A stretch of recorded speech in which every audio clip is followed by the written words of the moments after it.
Venetian glass beads found in Arctic Alaska predate arrival of Columbus. Archaeologists have found Venetian glass trade beads at 3 prehistoric Eskimo sites in Alaska.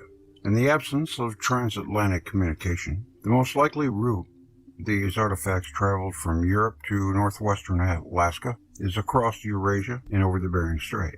This is the first prehistoric sites in the Western Hemisphere as the result of overland transport across the Eurasian continent.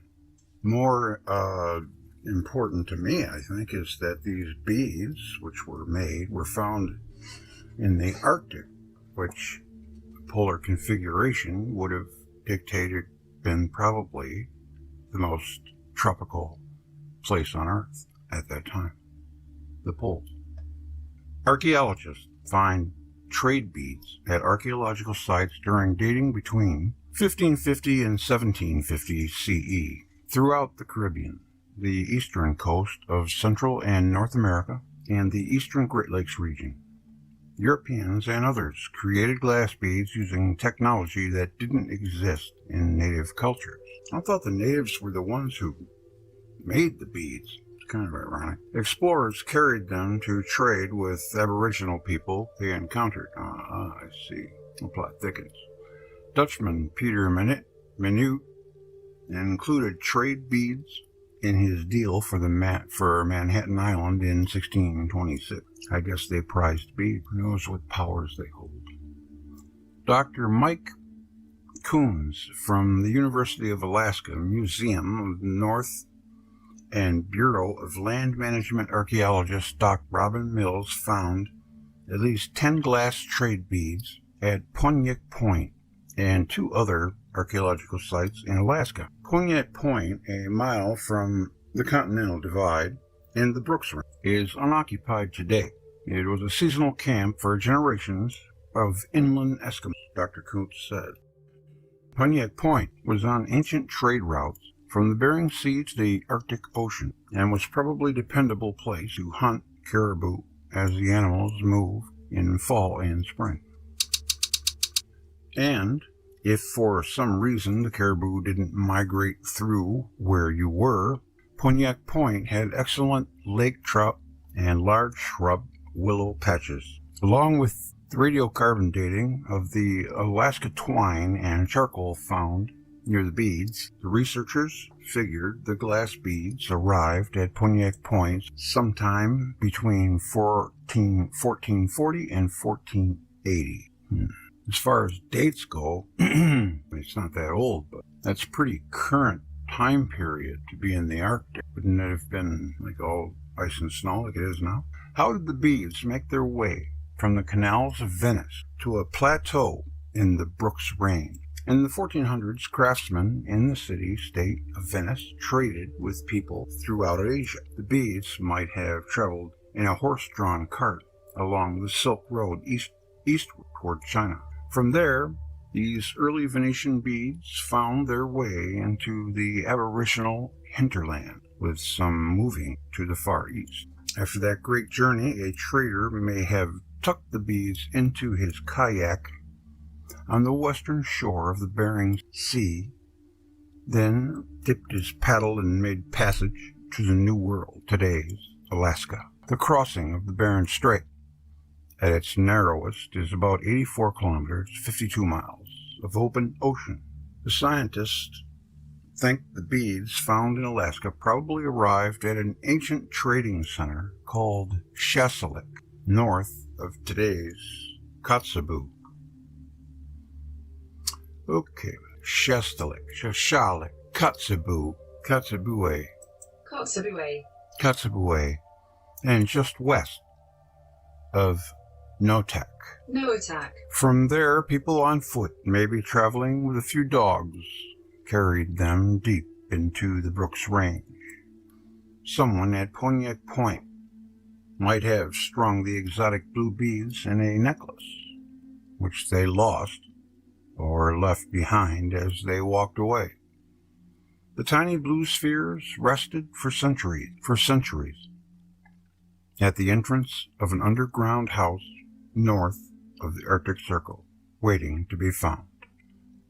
The team's paper was published in the Journal of American Antiquity. I thought it was going to be a bigger deal. So it was before Columbus didn't discover America.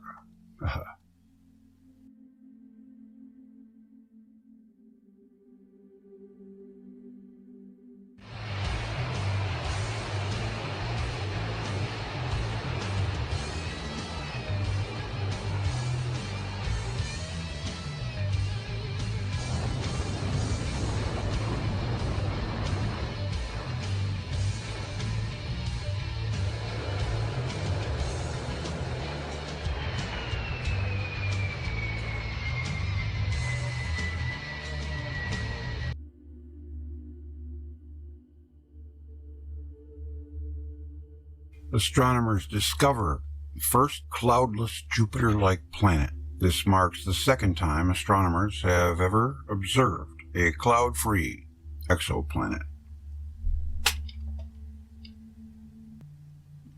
Astronomers at the Center for Astrophysics, Harvard Smithsonian, have detected the first Jupiter-like planet without clouds or haze in its observable atmosphere.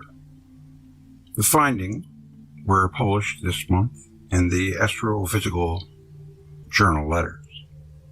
Named WASP 62b, the gas giant, was first detected in 2012 through the Wide-Angle Search for Planets WASP South Survey.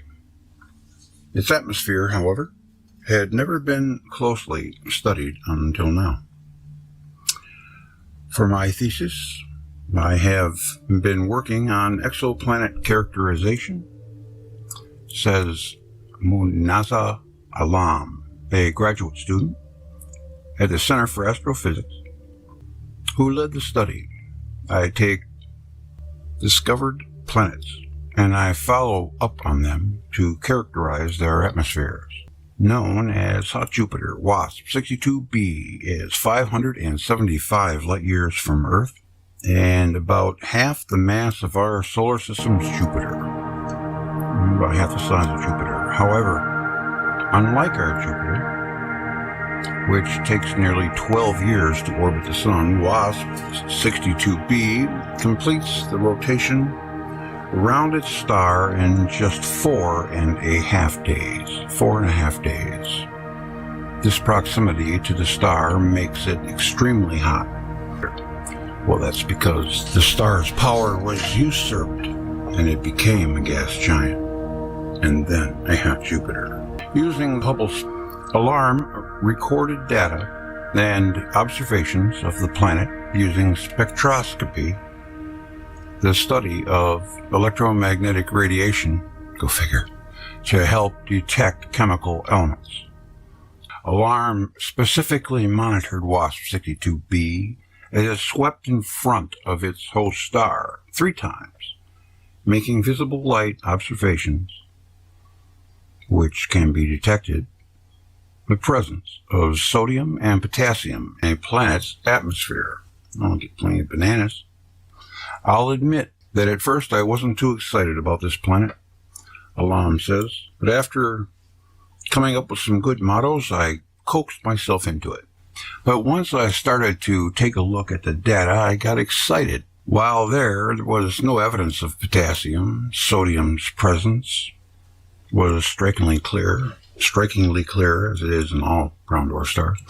The team was able to view the full sodium absorption lines in their data, or its complete fingerprint.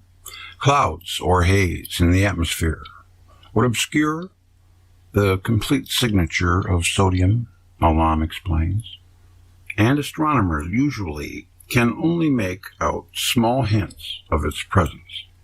Well, every chemical burns a different color. This is smoking gun evidence that we are seeing a clear atmosphere.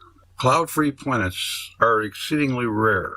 Astronomers estimate that less than 7% of exoplanets have clear atmospheres. According to recent research, for example, the first and only other known exoplanet with a clear atmosphere was discovered in 2018. named WASP 96b. It is classified as a hot Saturn. Ooh.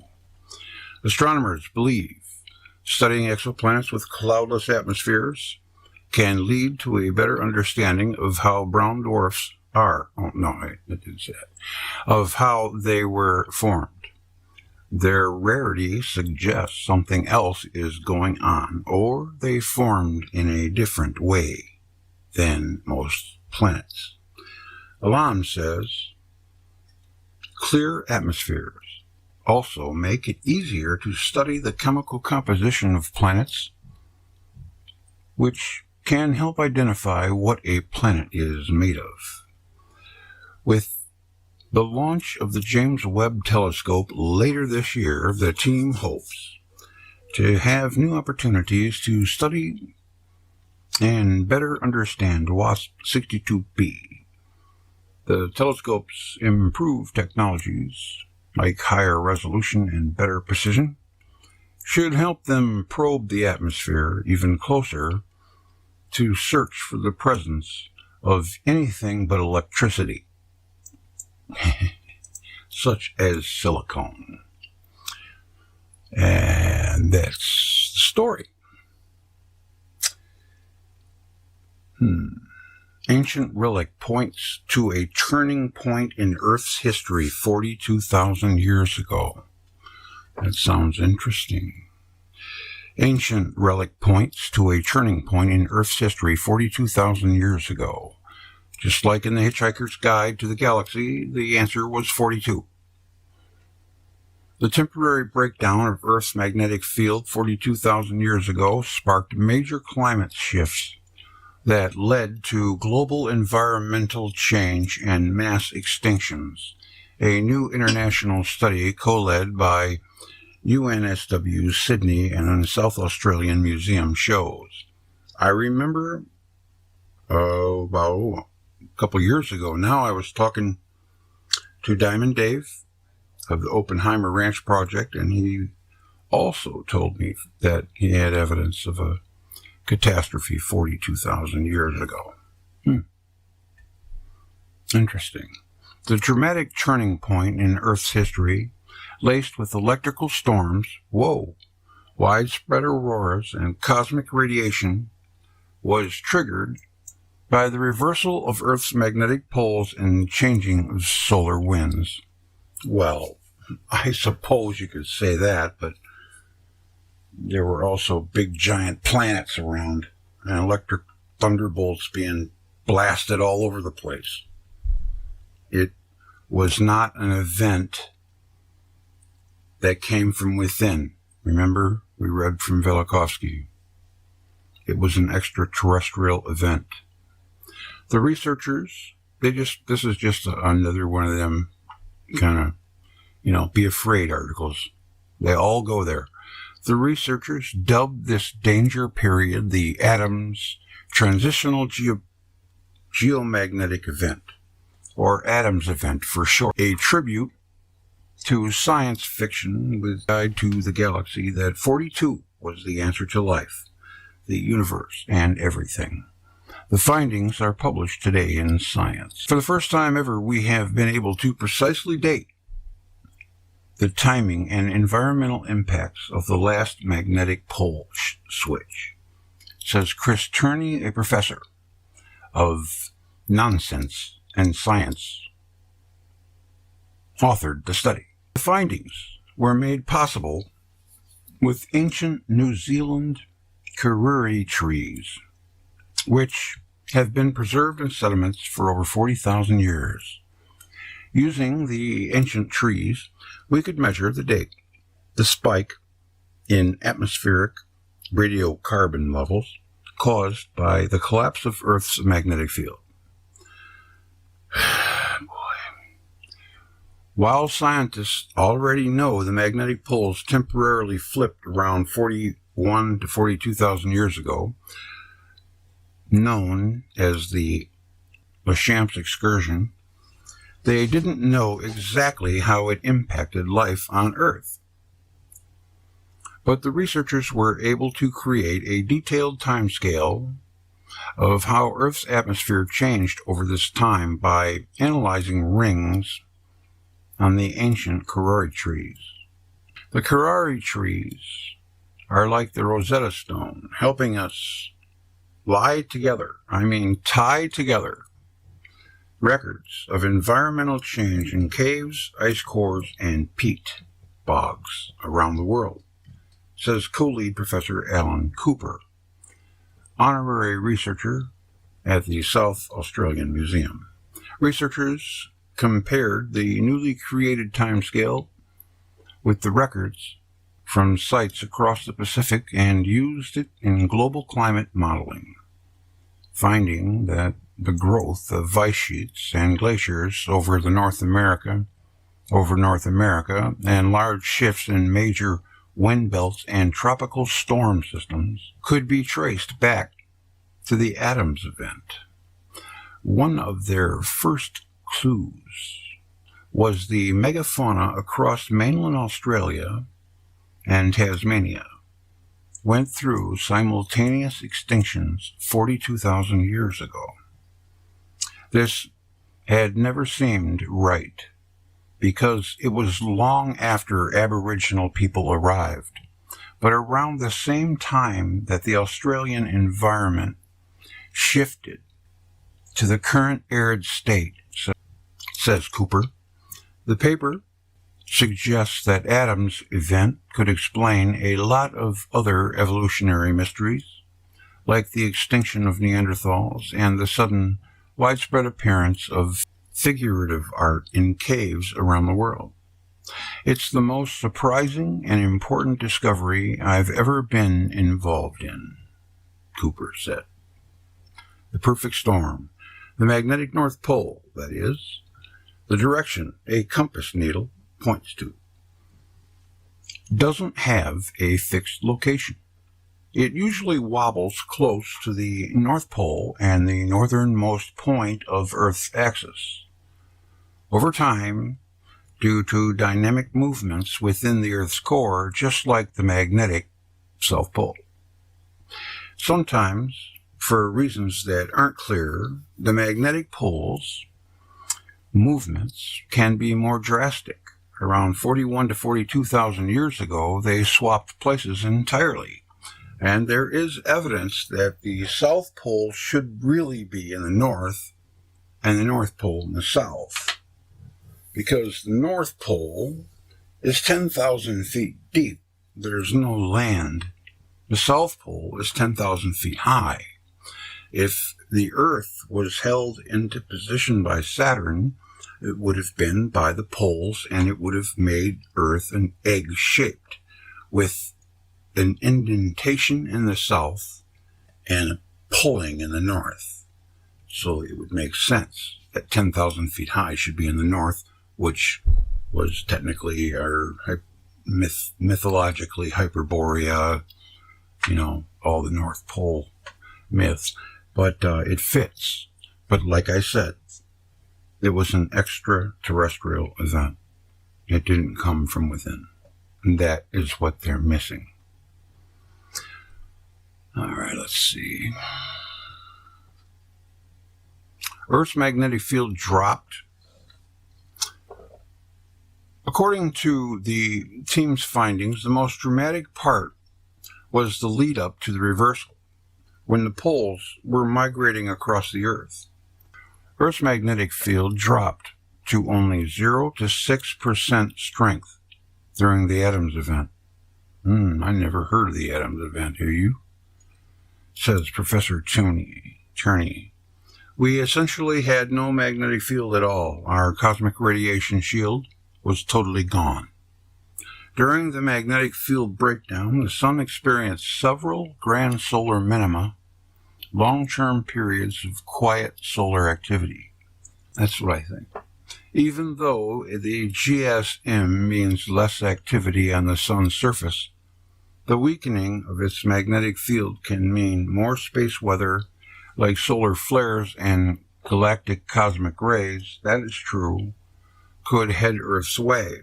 And it has been, hasn't it? I mean, our magnetic field is weaker. And, man-made EMF messes with Earth's magnetosphere. It's insanity what they're doing. I've got a little piece later by Michael Tsarion that speaks to that a little bit. Even though GSM means less activity on the sun's surface, the weakening of its magnetic field can mean more space weather. But the thing is this: if Earth lost its magnetic field, then how did it get it back? By the sun strengthening, I suppose. Yeah. Unfiltered radiation from space ripped apart air particles in Earth's atmosphere. Damn. Separating electrons and emitting light, a process called ionization. Yeah, when something becomes ionized, it glows. Ionization. Indeed. I got to tell you something in just a minute. The ionized air fried the ozone layer, triggering a ripple of climate change across the globe. Well, I don't know. I think that might be cyclical, but who knows? I don't think we've been going around the sun long enough, honestly. But even if we are, what can we do? Sitting around being afraid isn't the answer. Oh, geez. What was it? Oh, man, it's right on the tip of my tongue. I hate it. Oh, God, I hate it. Oh, man. Oh, we have like 450,000 volts, if I'm not mistaken, above our heads in the ionosphere. And beneath our feet, we have the same exact amount of voltage and negative electricity, electrons. And we are in the middle. And that's where the gravity thing, the dipole comes in. I'm still trying to wrap my head around it, but it would only make sense that it would be electric. Everything else is.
Coming up, we're going to take a look at a live stream about SATURN theory that I'm curious to see.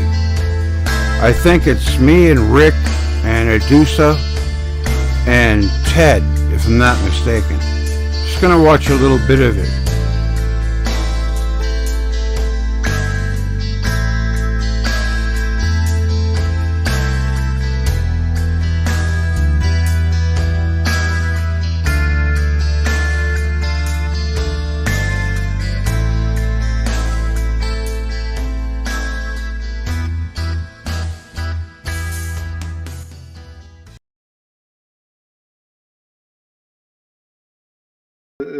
By plasma events, right? But by these electrical arc discharges that you used to have between planets, right? Those kinds of things could create heavy metals, right? And whatever the ages of these metals might appear to be, you know, really doesn't tell you anything about the age of the Earth itself.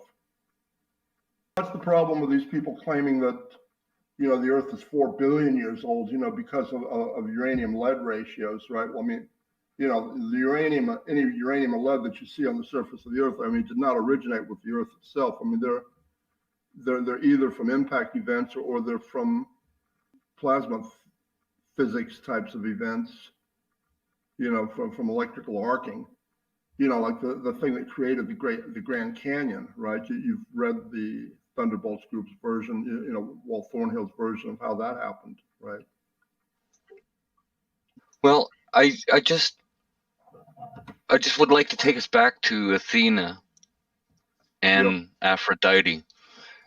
When you go and do a Wikipedia search, when you have Aphrodite up, but when you type in Venus, you get 74 references on that page to Venus.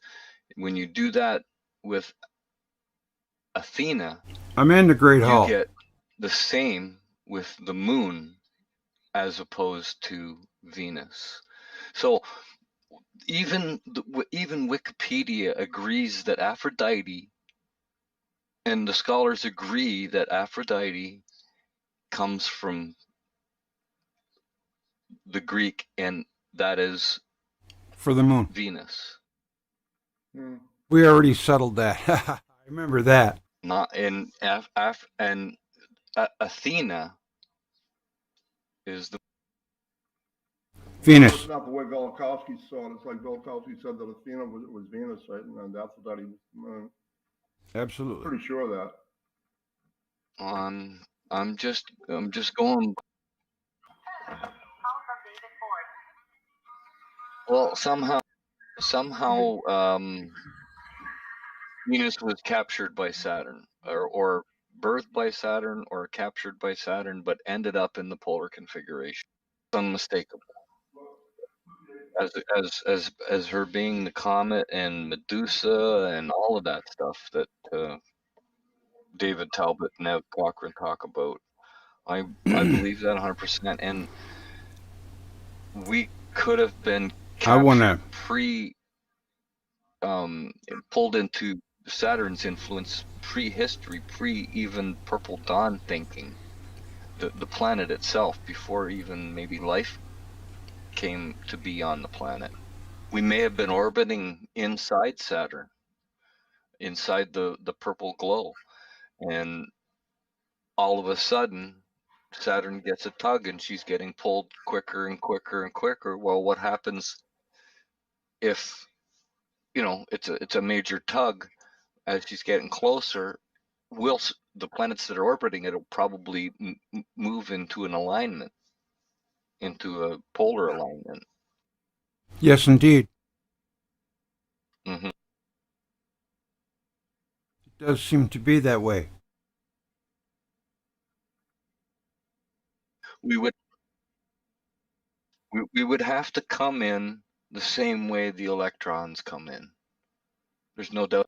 We wouldn't be able to come in to a sun's influence along its ecliptic, or even close to its ecliptic, because the ecliptic would cause major problems, cometary problems, big time.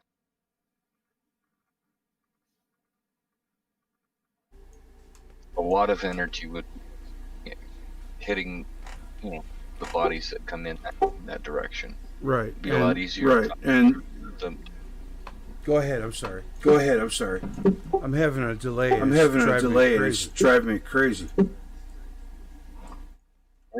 go. Okay, now I know why I had it on the side, because I was having my usual battle. When the sun usurped the power from Saturn.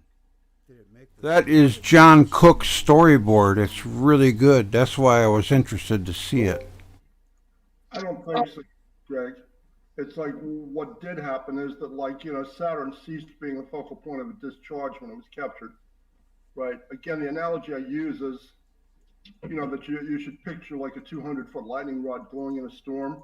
And while that's going on, Acme lightning rod company's truck pulls up, and the people hop out, and then they can, like a couple of 300 feet away, constructed 1,200 or 1,500 foot lightning rod. Okay, well, I mean, the smaller lightning rod's going to go out, right? It's no longer going to be the focal point of any kind of discharge. I mean, the discharge would switch over. Okay, so instead of usurping its power, it just made its power go away. Yeah. Okay. Well, I think you might be looking at it. You have to look at it through the eyes of the Birkeland current and the Z pinch itself. The Saturn may have been on the outer part, or the outer part of one of the rotating tubes in the Birkeland current, and the Sun is in the central pinch itself. You understand what I'm saying? And then when bodies come into that ecliptic and that magnetic gravitational field of the Sun, they get sorted out on their on that Rick, are you out ecliptic. there? You know what I mean? Go to the Great Hall. Yes, only that I remember reading about Earth being in Saturn's shadow. Say that again. Yeah, no doubt. I'm getting that delay. Something about Earth being in Saturn's shadow. Well, that would make sense if we were in its southern pole.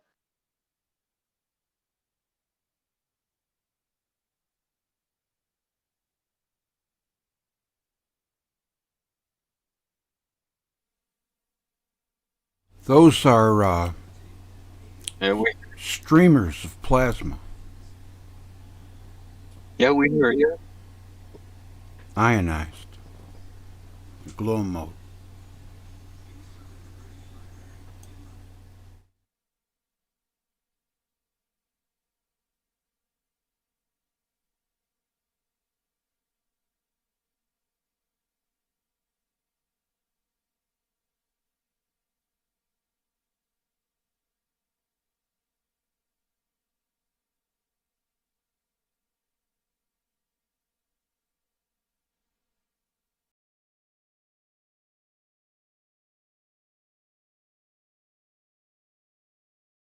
Eric I Dollar. want you guys to...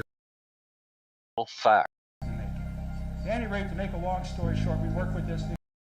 Vibration of the whole thing changes. Its chemical, Which would be something like the size of our moon, or something fairly big, right? Which they could get, like tens of millions of people into or onto, and then Petrified. That's it. Thank you.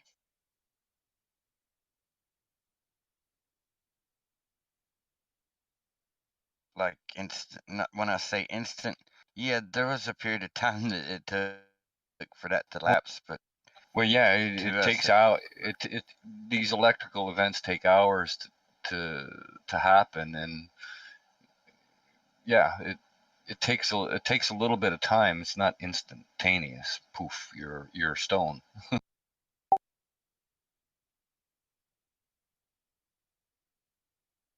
I will run this for a little bit longer and then get on to the next video that I had planned.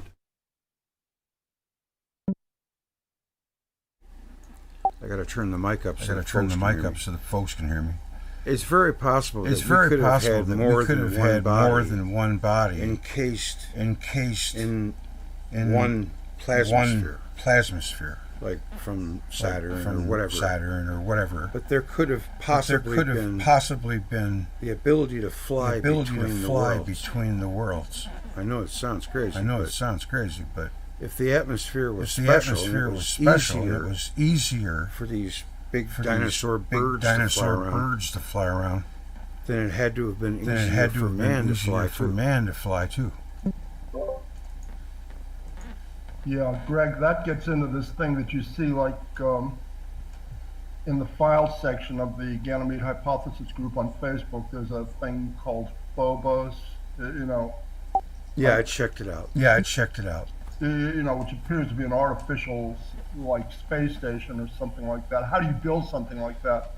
Under present conditions, you couldn't even think about building something like that. If you built it on Mars or the Earth, you'd never get it up into space. And if you tried to build something like that in space, there's no way you could do it. I mean, you'd have to have armies of hundreds of thousands of workers. I'm pretty sure Phobos is a chunk out of Valley Marinara. I can tell what I believe to be the case. It's like, this process that you have. No, the Phobos is not a chunk out of Valley Marinara. It's like Phobos is an artificial construct. There's a docking station or something. There's like, you look up get on Google, type in Phobos anomaly, right? That turns up, right? You have what appears to be a docking station, which is something that just absolutely shouldn't be there. A moon, real moons are supposed to be made out of rock, dirt and rocks and green cheese, right? They're not supposed to reflect light all over creation. Phobos is obviously metallic. It's like Richard Hoagland said, you could almost count the rivets, even before they had the good color pictures. You've got those good color high-rise images now of Phobos from 2008, right? I mean, there's no question it's artificial. The, the information that you had on the news regarding the Russian probe claimed that they had taken, Russians have the world's best penetrating radar, right? And said that they'd taken a hard look at Phobos. They were seeing rectangular interior spaces. Okay.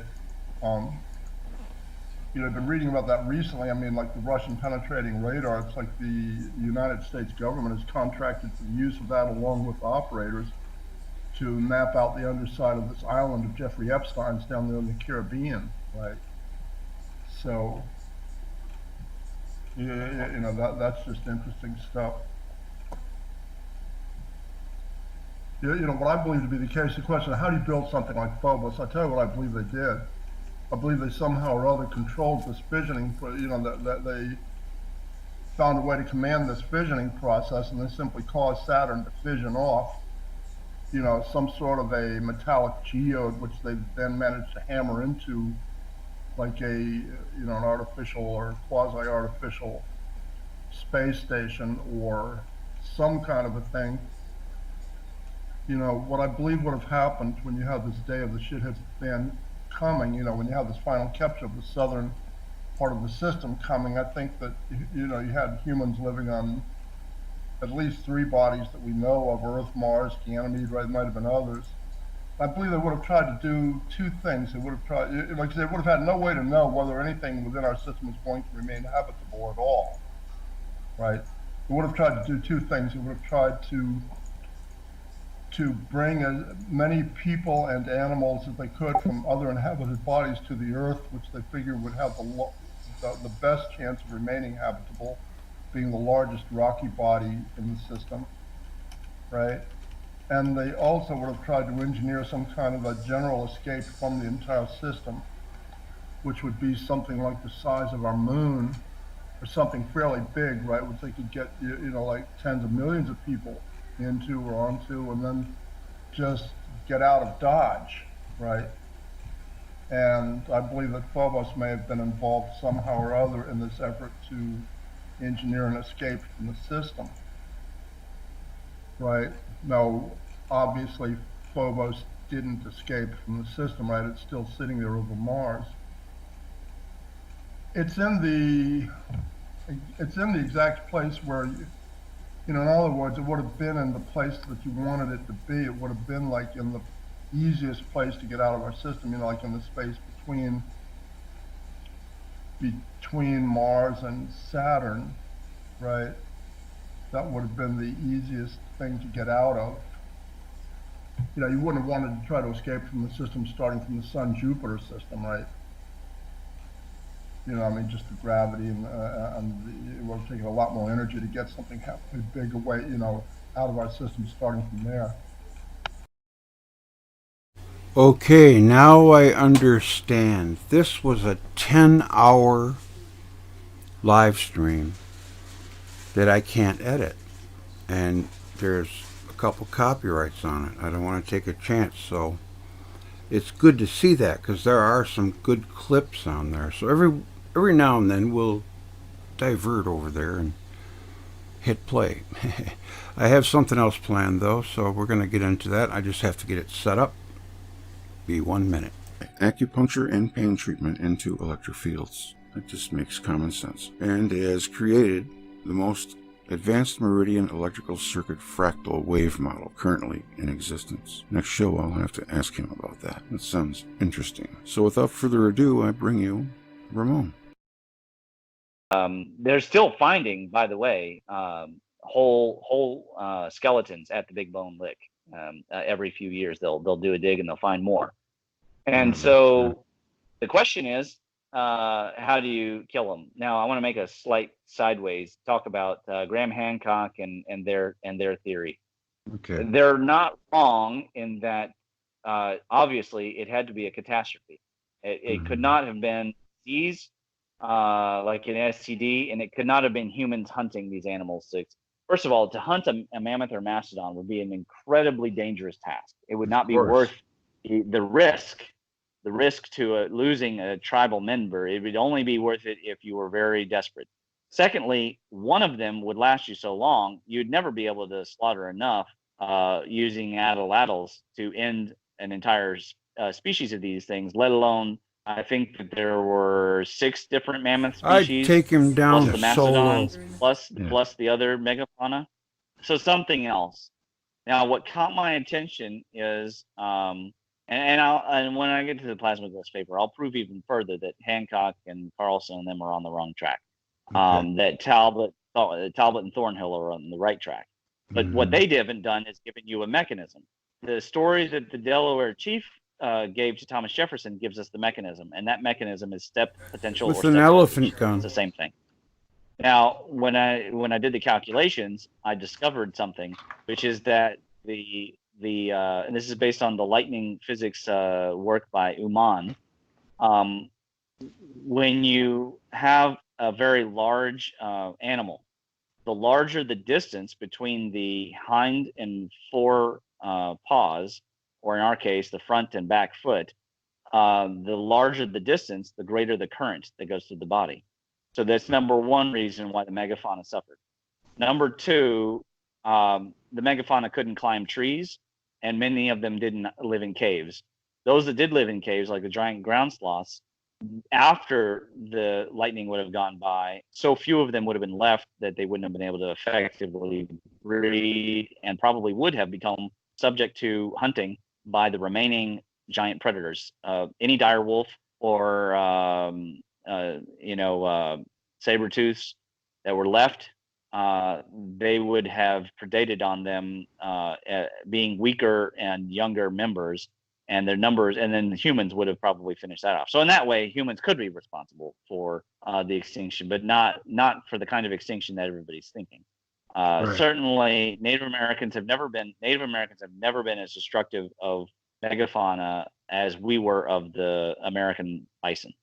So the notion is actually, I think, insulting to the memory of these Native Americans who lived in such harmony. But they from the Delaware, we hear very specifically they prefer bear, elk, and deer because they can hunt them in a much more safe manner. Mastodons would be incredibly dangerous, and mammoths would be almost impossible. An elephant these days, if you try to hunt one with a spear, you're going to die. And it's going to kill 3 or 4 of you before all of you get away. So there's no way they were hunting these things, and they certainly weren't chasing them off of cliffs. Elephants don't really stampede like that. They stampede some, but they don't run off of cliffs. That's ridiculous. So when we look at the evidence, we do actually find, first of all, very few kills of mammoths where people have butchered them.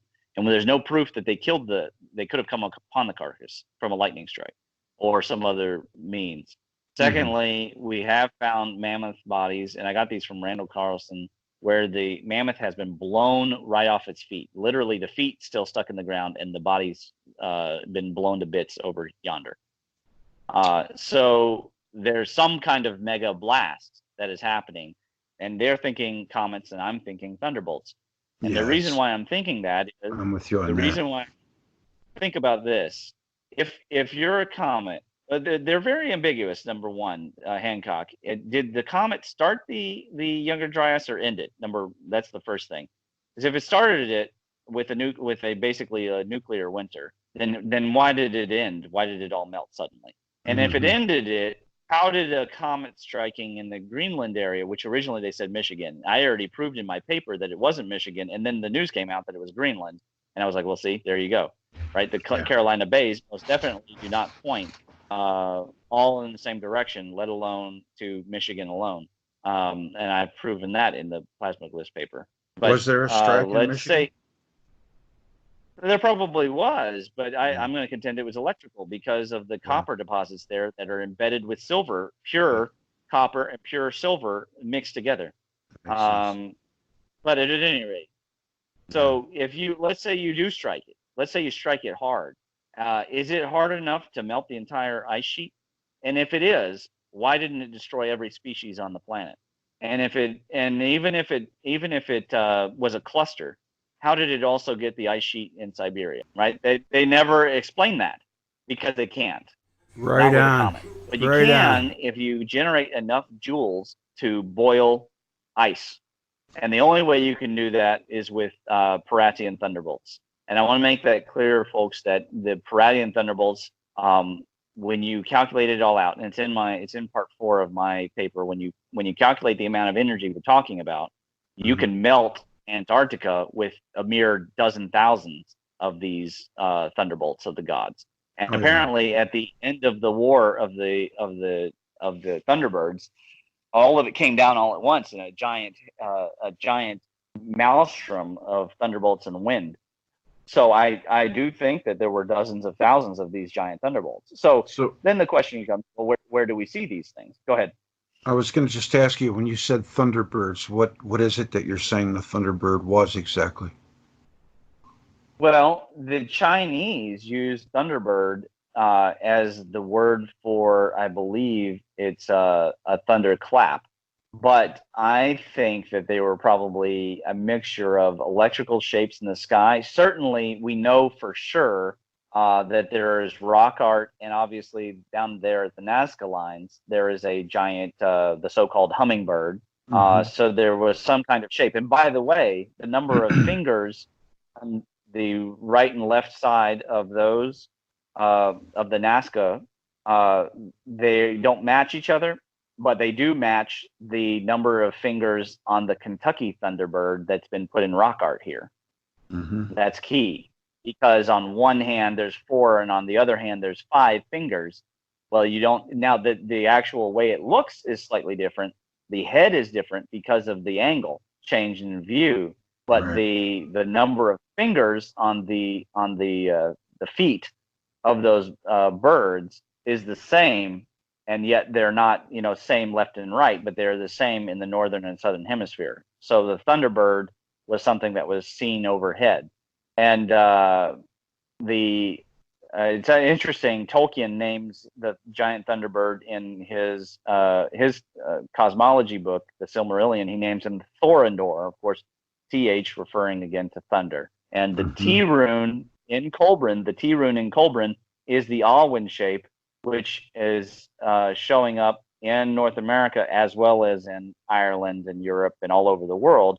That Alwyn shape is the Yao, and the Yao is well known among our anthropologists to be an early reference to God, not just in India where it's the triple Godhead, but in Christian traditions and all around the world, it is the creator, preserver, destroyer. But it became the T rune, the early T rune, and then of course eventually it's flattened out and becomes the common T. But the th sound for thunder is not quite worldwide, but it's getting around the world, and that could point to some. I'm not a linguistics expert, so that could point to some common origin of the language, but I contend that it is a common origin of seeing the rays coming down from the three bodies of Mars and Venus and the Moon. But them being the preserver of what? The preserver of the order of the Lord. And the Lord is a combination Lord. So it's originally Elohim Lord, which is the Saturnian body.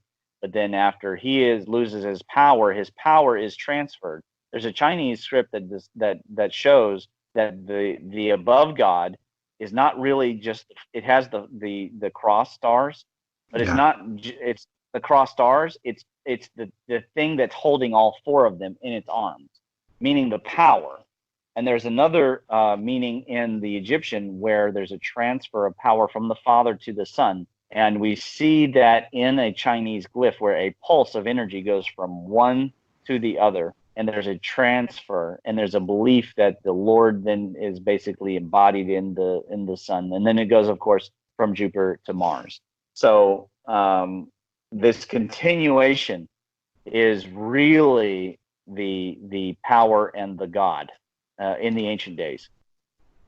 Does that make sense? No, of course. It's taken aback, really. I mean, no wonder that people were scared out of their wits when they have all these planets coming at them and so close to Jupiter. I'm assuming they didn't have optics, but perhaps they did. Still, I mean, we're talking about being closer than the Earth to the Moon, or at least they were very close. Yeah, very close. It's a wonder we didn't get swallowed up. Well, we obviously got close enough to one of Jupiter's moons to steal one, and so you think the moon came from Jupiter?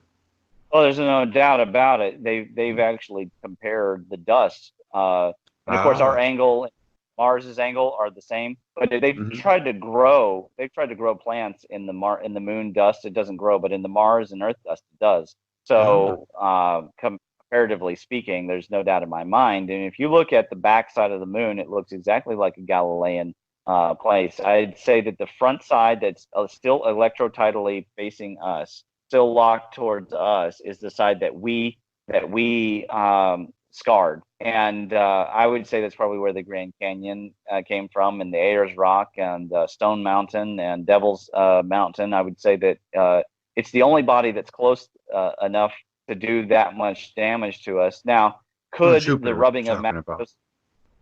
Well, but Jupiter gave it in the Enuma Elish, right? Jupiter sends the Watcher moon over Tiamat's dead body and places the stamp of the tablet of destiny upon the corpse. That's what it says. And the ground shook because of that. And the word shock, the word electrical shock in Chinese means earthquake. So they're related. So when the moon applied its stamp, and that Janus being the two-faced God, right? The moon has two faces. That two-faced God was just an extension of the major God. And so Janus, you're saying that Janus was the moon? Well, that's the most obvious answer for a two-faced God. When you look at it, it's on its bold face.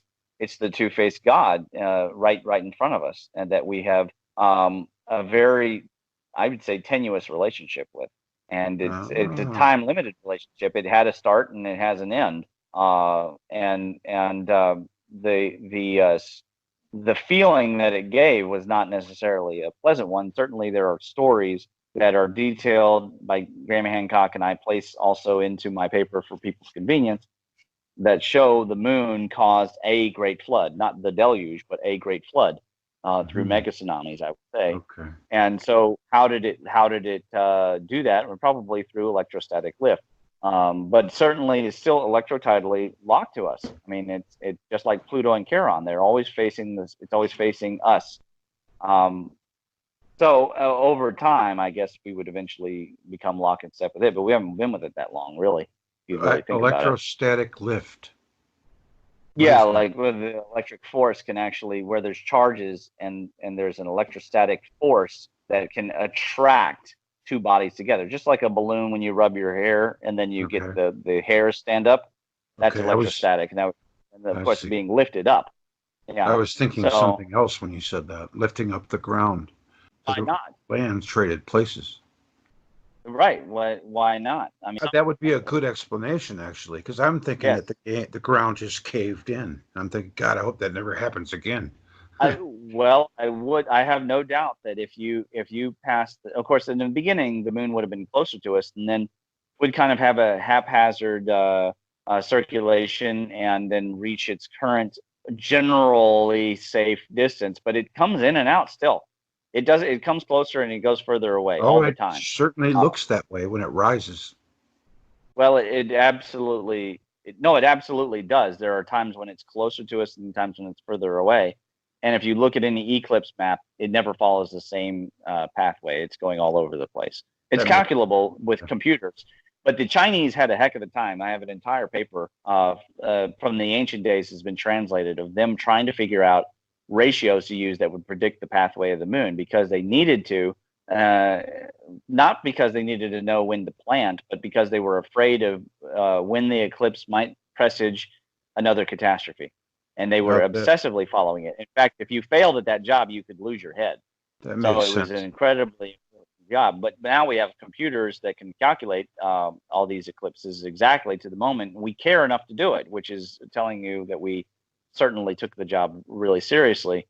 But the moon has lots of signs, and it's in the appendix of my paper of the discharge. Of course, Wall has since I did my paper, he has put out a video talking about that, and or was it Andy Hall put out a fantastic video talking about the scarification on the moon. It's the most obvious candidate right in front of us for direct thunderbolts.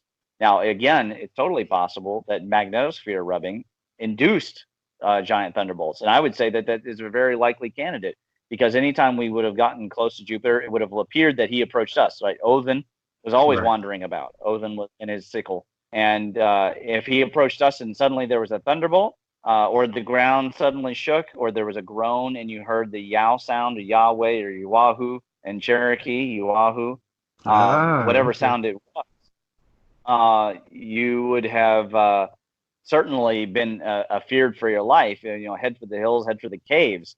The Cherokee were the people of the caves here in Kentucky because it was what enabled the people to survive from the 7,000 years ago to the modern period. And that's why Kentucky was so sacred on one hand. On the other hand, the stamp of his foot, remember there was the stamp of his foot and he sat upon his hill and on his mountain and then he tossed thunderbolts. So now let's talk about a thunderbolt stamp that I found. So I run the Hidden Kentucky project, and I've uncovered all sorts of stuff about Kentucky that even the state doesn't know about, really. I mean, somebody in the state knows about it, not the state tourism or anything like that. There are 3 supposed astrobleams here. There's the very famous one at Middlesboro, which created the Cumberland Gap, and in which there is a city inside of it. It's not the only city inside of Crater, but it's one of the only famous ones for sure. There's another smaller blast called Jephthah Knob, and then there's a Big Sink. Now, in the Paradian Thunderbolts, let's find the Paradian Thunderbolts paper. Be one of the other downloads that you did. The Plasmaglyphs one, I was basically running with a couple of ideas, and I said, later on, these things should be tested. And so I mentioned that I think that that there's a thunderbolt here, but I didn't know for sure. Now, after I did all the calculations of all the power levels of the thunderbolts that would have come from the moon at certain, at say a distance of a third or a quarter to the Earth or halfway, I then went and found more of Dr. Anthony Peratt's papers in which he details these 56 rayed structures written about by the Aborigines in Australia and like put on their ceilings, etc. So scroll down here. And then he was talking about the 56. So you could see here a quote from his paper about the strength, the total current about 7 megaamps. If it pertains to 28 filaments, then each one would be 250 kiloamps.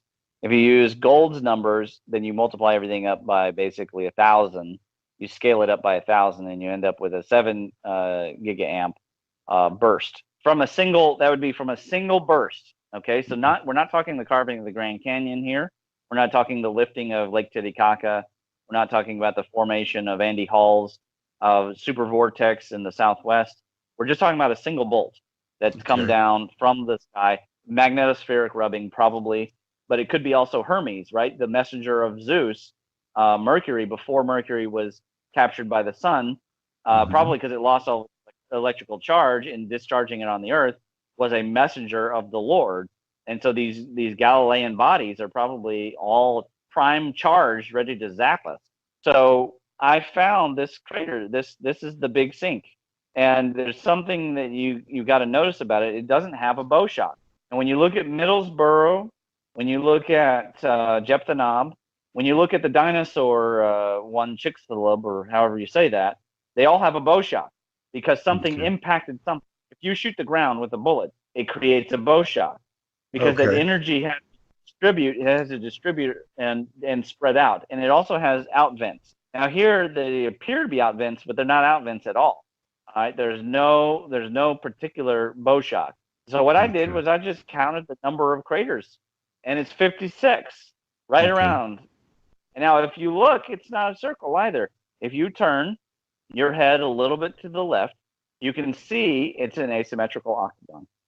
Yeah. You see that? Yeah. If you turn your head a little bit left. Yeah. So now you have a Jovian religion, including Jehovah.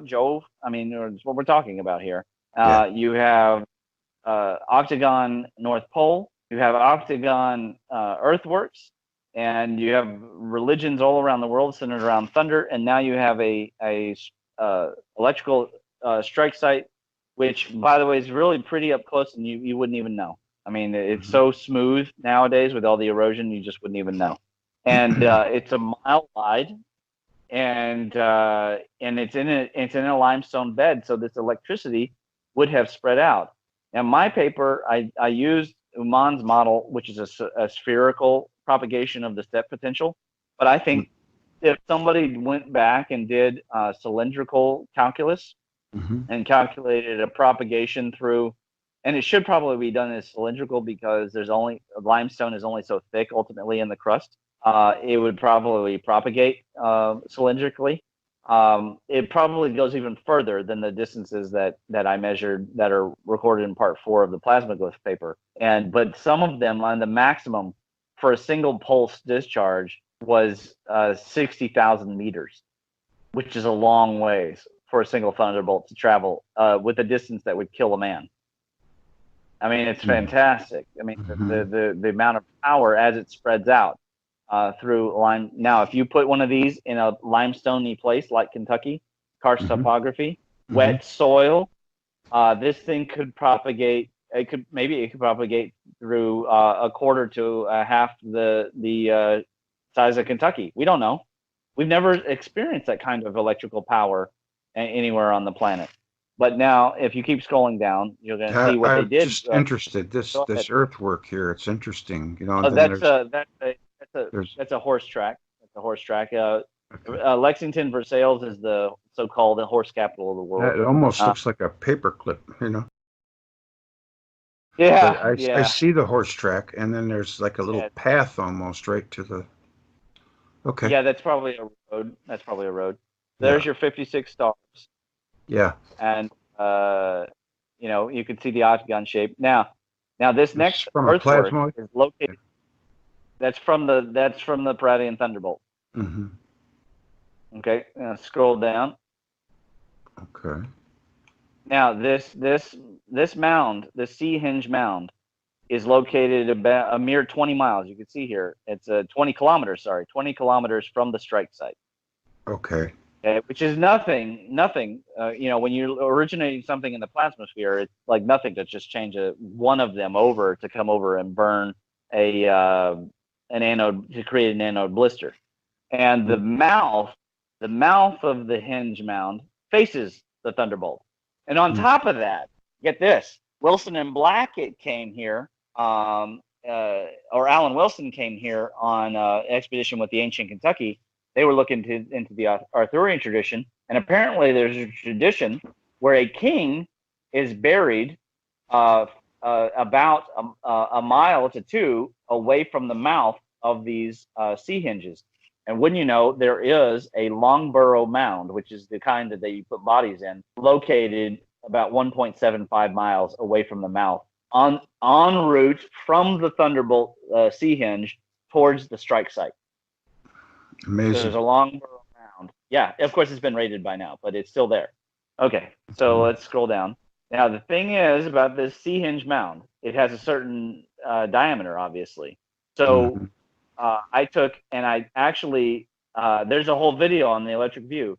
I took the exact Photoshop without changing the size and using the LiDAR. It fit exactly inside of one of the burned out craters of the larger Thunderbolt strike site.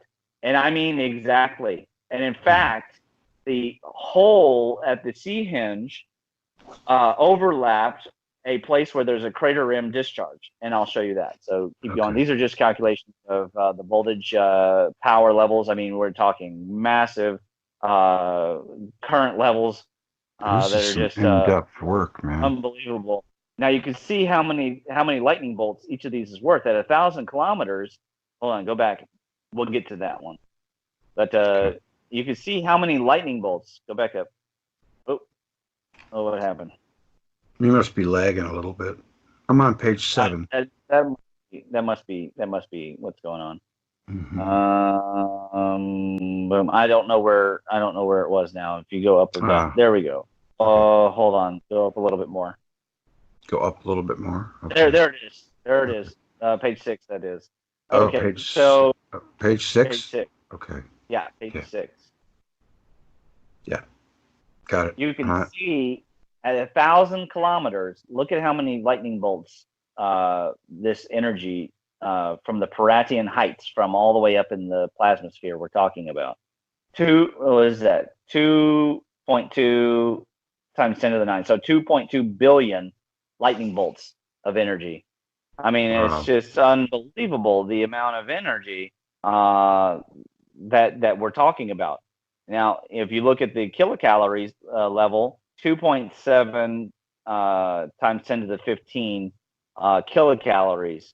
Now you have something that you can melt ice with, 2 miles of ice, times the size of 2 continents. Now you have the kind of energy you need to melt and selectively kill certain things and not other things. Like, for example, kill the short-faced bear, but not the black bear and the grizzly bear, because black bears climb trees and young grizzly bears climb trees, and brown bears climb trees. Right? But short-faced bear did not climb trees, so it didn't make it. Wolves often live in dens, but dire wolves, there's no proving that dire wolves lived in dens. Certainly, they wouldn't have been very large a number in the beginning anyway. So how do you selectively kill some species and not other species? Electricity is the best way. What about 30-foot tall of course, the combination frog? of factors afterwards, the disease, the drought, the famine, the hunting, the competition for food, all of those things are contributing factors, which is why some took longer to die off than others. Yeah. Okay. Yeah. So keep scrolling down. Okay, there's page 7. I do more, it's lagging. I do more calculations to show, just obviously people have to access the spreadsheets to click on the equations to see, where these are. These are all based on, Maxwell's equations, Tai Chi and Qigong, and I'm an acupuncturist and all this stuff, right? So, but people who don't can feel it. They can walk right in and they can just feel that there's energy emanating from this site. And it's not the only one in Kentucky. It's certainly not the only C-hinge mound in the Ohio River Valley. And of course, there's plenty of them over in the British Isles. Scroll down. Yeah, these C-hinge mounds are all over the place. And nobody's ever said why. Why are some perfectly circular and why are some C-shaped? So I put this into a simulator for a loop antenna, and it came out with frequencies that approximate the plasma, all right, the very low frequency energy, and we had a whole discussion about the electric view. It's fantastic. It's still acting as a loop antenna, as a piece of dirt. So I'm not speculating that the Hopewell had, and in this site is even older, right? This goes back to the Adena, so closer to the Mars event. That's official dating. It's like 300. We're going to be getting into Mars 300 BC in a minute. kind of dating. But I am speculating that they knew of the internet. They just didn't. They may not have known what a loop antenna was, but they certainly knew that there was something special happening. And people have told me that they have been at that site, and that when the sun starts going down, that lightning will come out of the ground and start coming towards you. And it freaks them out. Of course, they leave right away. So this is the Burrow Mound that is 1.45 miles, not 1.75 miles, exactly from the mouth. Remember, the mouth is facing the giant thunderbolt site, strike site, and this is just a little burn, just one little ray out of the 56 that streamed over and zapped the spot. And so after every living thing is dead, at least as far as things that walked on the ground, the people would have come back and they would have worshipped. And where would they worship? Naturally, at the place where there was an entrance to go into the egg, into the Lord's womb, and to give obeisance to this great power. Into the nightmare. Yeah. And notice it's near water. I mean, most of the time they are near water. That's probably an electrical reason. I'm not sure what else there's left in this paper. All right. I suggest that we do a couple of these because I have quite a bit of material already, and I'd like to do this again and have an opportunity to go over some of this stuff.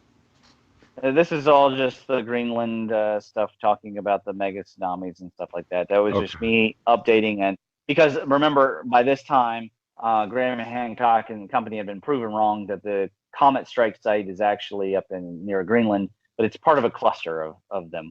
And this is just me showing, flood map. The flooding. These are the flood maps that would have been associated with such huge mega tsunamis. So where I live right now is underwater. Well, if you have a 350 meter wave, I mean, a lot of places are going to be underwater. That's for sure. No doubt. I hope that never happens again. Oh, jeez. Yeah, I know, right? Huh. That would be awful. Okay. It would be very, very, very awful. And barring any kind of rogue planet or Jupiter gets tired of one of its moons and sends it towards us, I think that we'll be okay. I think so. That's those two papers. Yeah. Yeah, that's those two papers, and then these were written after the plasmaglyphs paper, which is a mega paper. I mean, it is a huge paper that you'll want to go through. Yeah, let's do that. Very familiar with comments. You'll want to get familiar with those contents because it's a 4-parter with a huge introduction and appendices. A lot of images. It's going to take you definitely a lot of time to dissect that one. I love this. Thank you. I enjoy the rest of the papers. All of them are pretty interesting, macabre sort of way, places where we go and try to nearly die, but also not die, obviously, because no one wants to die. But we get this thrill out of nearly dying, and we use the electricity to do it. And there's tons of motifs in there. I mean, it's crazy. And people the dark love to be papers scared too. Yeah, they do. But the fact that we do it using the archetypes is my electric research from actual in-clinic electric field measurements. There's a whole gold mine of things. Of course, I source everything you saw at the end of the references. In fact, I have a paper that takes all the tables and images from 25 of the 30 some odd papers, and the citations alone took almost 20 pages. I mean, my poor assistant was just constantly, writing. I'm coming to say hello. These bibliographies. I mean, I was wearing her out every week. I was giving her new ones to do, and it was a lot of work, no doubt about it. It was like a burning passion.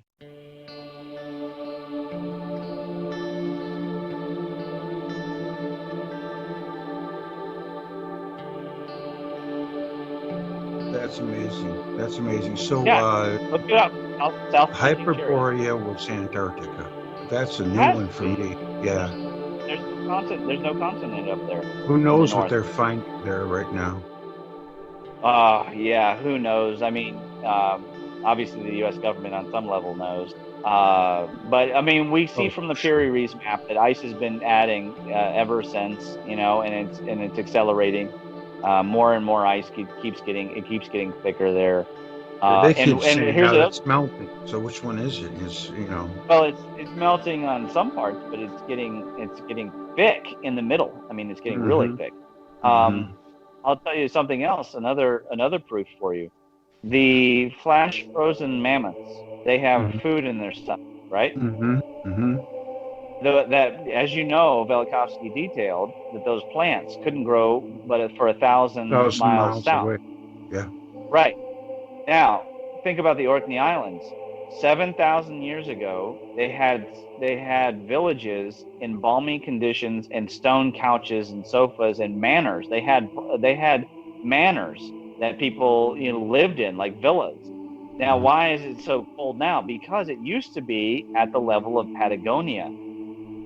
So if you flip the Orkney Islands and Scotland and all that down to where Patagonia is, you'd have a completely different climate.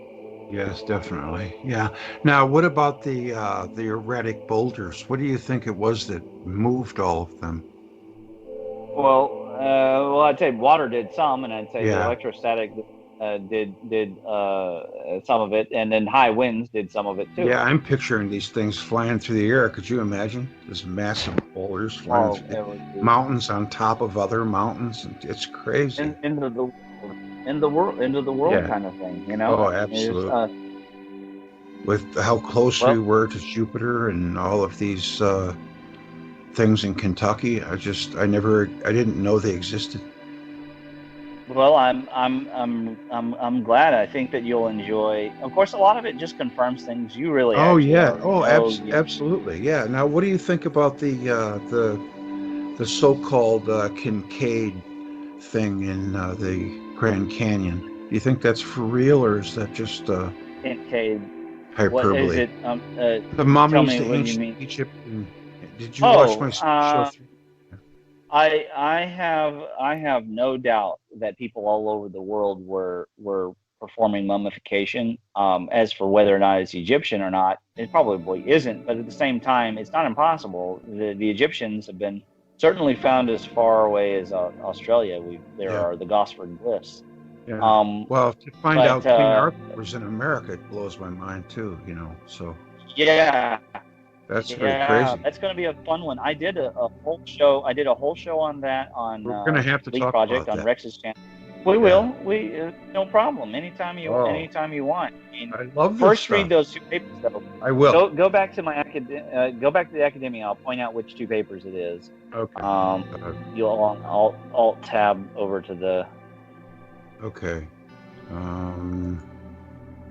Now, where am I at here? This is the first one. We did these two. Now, where's X out of that? I'm going to come and say hello to yous and see what kind of crowd we got tonight, if anyone's left. Okay. This is full screen. Come down. And live. Oh, hey, 52. That was good, wasn't it? I enjoyed that. That was my first chat with Ramon, and he sure as hell had some compelling evidence about Jupiter being close to the Earth if they were matching those poles. And well, I just came out here. Let's see. We got Johnny List. Gerald Wagster, Deborah Sloan, hello, Gerald, Matthew Smith, Dustin Timms,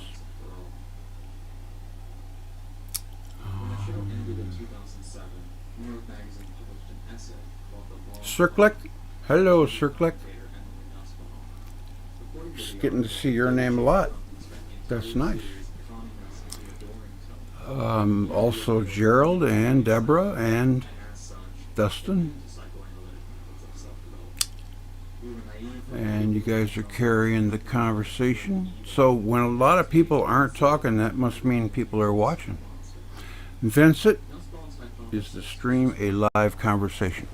No, that was a 10-hour. The first one was a 10-hour live stream we did back in May, and I couldn't edit it. There's some jewels in there I want to pick off and then leave the rest for a carcass that I can delete. And then the second one was my first interview with Ramon. That was called The Hopewell and Signs of Jupiter Close, or something like that. I'll have it all linked out when I'm done, you know. Part of the herd, somebody else, Meredith. Hello, Meredith. Good to see you. Meredith is a supporter on Patreon, the few and the mighty. By the way, if you want to join, there's a space open just for you. Astro Sync, good to see you.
in the sky. Shine on, you crazy diamond.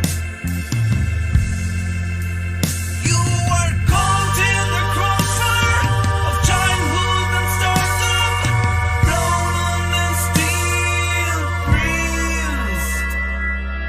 Come on, you target for faraway laughter.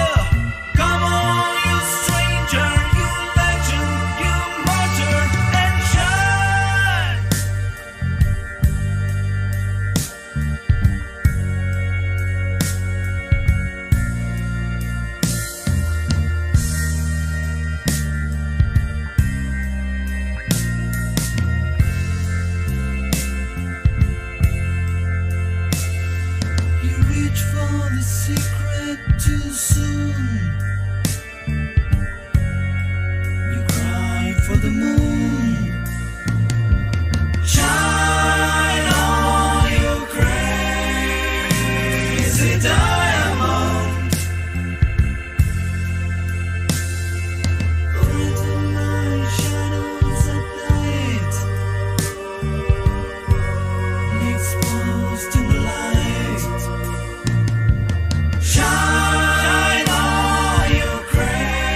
That gives a nice, soothing soul cleanse right there.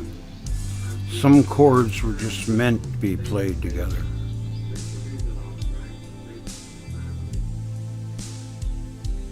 There's that one moment, you just go, oh, you know, that's what people live for that write songs. It's not easy.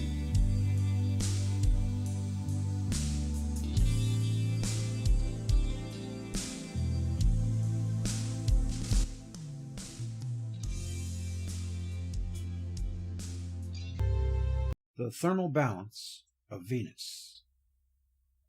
Radiometric observations at the Mount Wilson and Flagstaff observatories in 1922 have shown that a considerable amount of heat is emitted by the dark part of the disk of the planet Venus. Venus, being nearer to the Sun than the Earth, turns in succession its illuminated and shaded parts toward the Earth. It shows phases like the Moon. The temperature of the day and night sides of Venus was measured by a radiometric method, and it was found that there is nearly uniform temperature over the planet's surface, both on the illuminated and dark hemisphere. This sentence of E. Pettit and S. P. Nicholson is a terse statement of what is perhaps the most valuable single discovery ever made with respect to the planet Venus. Similar results were also obtained independently and almost simultaneously by a second pair of researchers. What explanation can be given for the phenomenon of the nearly uniform temperature of the day and night hemispheres of Venus? The conclusion drawn was this: the daily rotation of the planet Venus is very rapid, and during the short night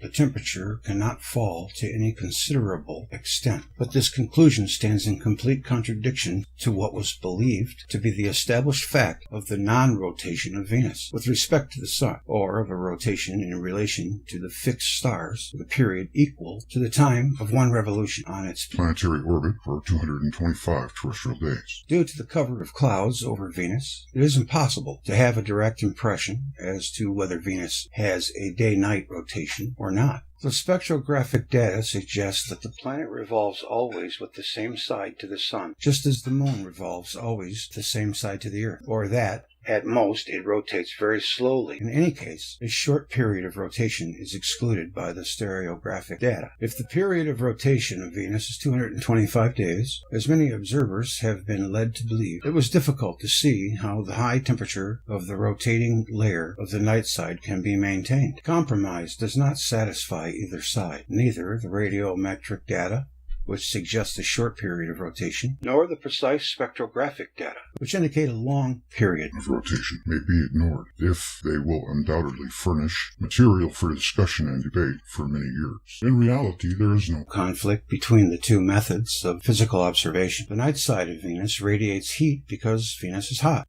The reflecting, absorbing, insulating, and conducting properties of the cloud layer of Venus modify the heating effect of the Sun upon the body planet. But at the bottom of the problem lies this fact: Venus gives off heat. Venus experienced in quick succession its birth and expulsion under violent conditions, and existence as a comet on an ellipse which approached the Sun closely.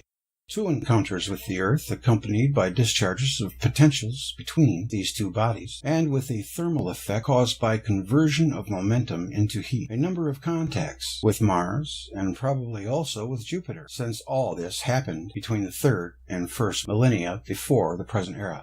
The core of the planet Venus must still be hot. Moreover, if there is oxygen present on Venus, petroleum fires must be burning there. These conclusions are drawn from the history of Venus, established by this research. The thermal balance of Mars. The equatorial diameter of Mars is about 4,200 miles. When compared with that of the Earth, the ratio in volume is 15 to 100. The ratio in mass is supposed to be 10.8 to 100. Mars is 1/6 the volume of Venus, and Venus is considered to be 7.5 times heavier than Mars. Due to the eccentricity of Mars' orbit, the isolation at aphelion is much smaller than at perihelion, the ratio being about 5 to 6. And in the southern hemisphere, the summer is much hotter, but much shorter shorter than in the northern hemisphere. Because of the greater mean distance of Mars from the Sun, it is supposed to receive less than half the light and warmth per unit of area that the Earth receives, and for this reason its temperature must be some 65 degrees Celsius below that of the Earth, and never above freezing. The mean temperature of a year on the equatorial latitudes of Mars must be similar to that of the polar regions of the Earth. The radiometric measurement of the temperature of Mars actually shows an excess of heat. Mars emits more heat than it receives from the Sun. Does this excess of heat come from the interior of the planet? Mars is a smaller body than the Earth. It has more surface per unit of volume, and it must have cooled down quicker than the Earth, especially if it was released from the nebulous Sun by a centrifugal force before the Earth was. Can't Laplace. But also if they both originated as planets simultaneously, millions of years ago. Tidal theory. What then is the cause of the excess heat in Mars? The assumed contacts with the Earth would have caused much greater changes in and on Mars than in and on the Earth, because of the difference in mass. An interplanetary contact must have caused a conversion of motion into heat, and consequently resulted in an excess of thermal radiation over the quantity of heat brought to the planet by isolation. The contacts of Mars with Venus, and in a lesser degree with the Earth, less than 3,000 years ago, probably are responsible for the present temperature of Mars. Interplanetary electric discharges could also initiate atomic fissions with ensuing radioactivity and emission of heat. Planet Mars. Going on YouTube, but it's The planet Mars, at the present time, completes one revolution around the Sun in 687 terrestrial days. Its orbit is entirely outside the Earth's orbit, and is in an ellipse, like that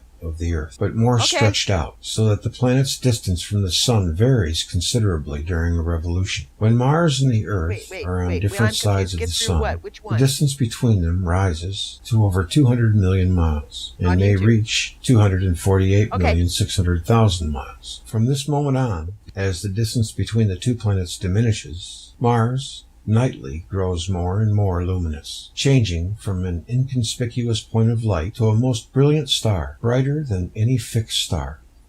During a period of little more than a year, it grows 55 times brighter. Among the planets, it exceeds then even Jupiter in brilliance. The Earth and Mars approach each other every 780 days.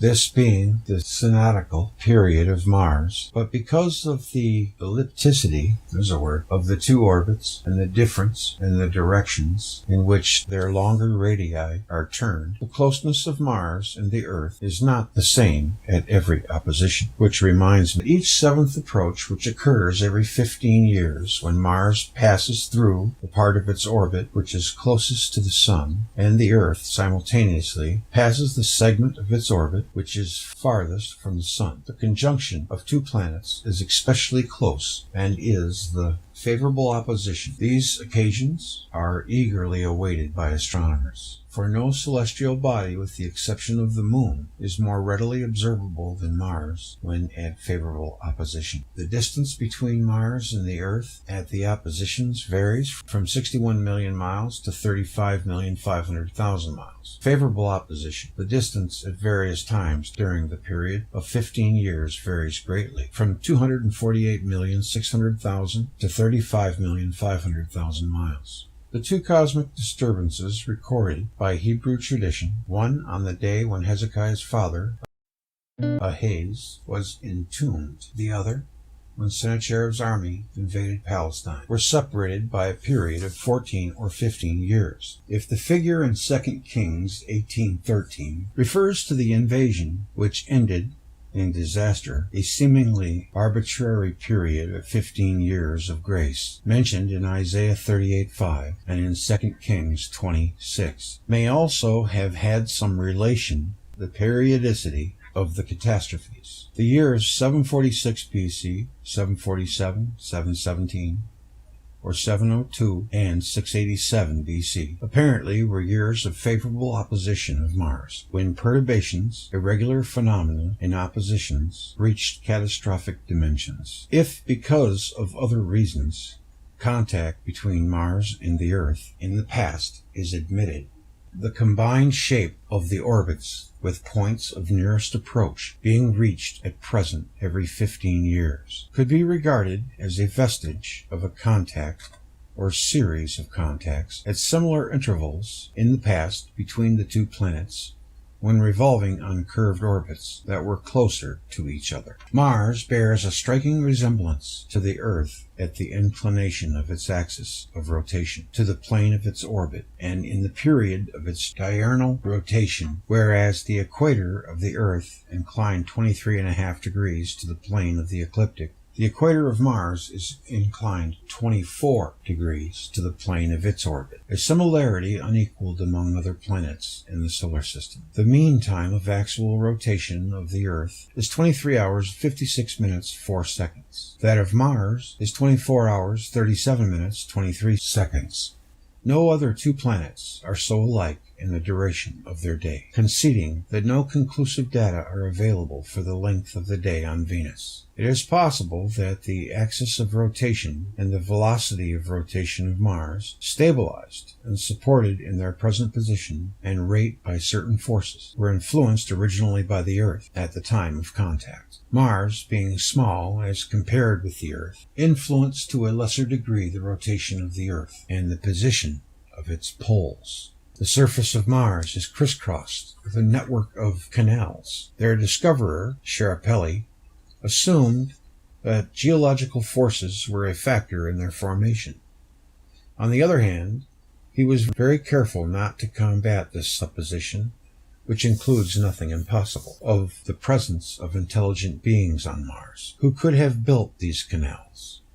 Percival Lowell spent his life in a crusade to convince fellow scholars and other contemporaries that intelligent human beings live on Mars, and the canals are their work. From his observatory in Flagstaff, Arizona, he believed he discovered water on Mars. He interpreted the polar caps as ice masses. Because of the dearth of water, the intelligent beings dug the canals to bring water to desert areas. In the early years of the 20th century, plans were devised to communicate by light signals with the hypothetical men on Mars.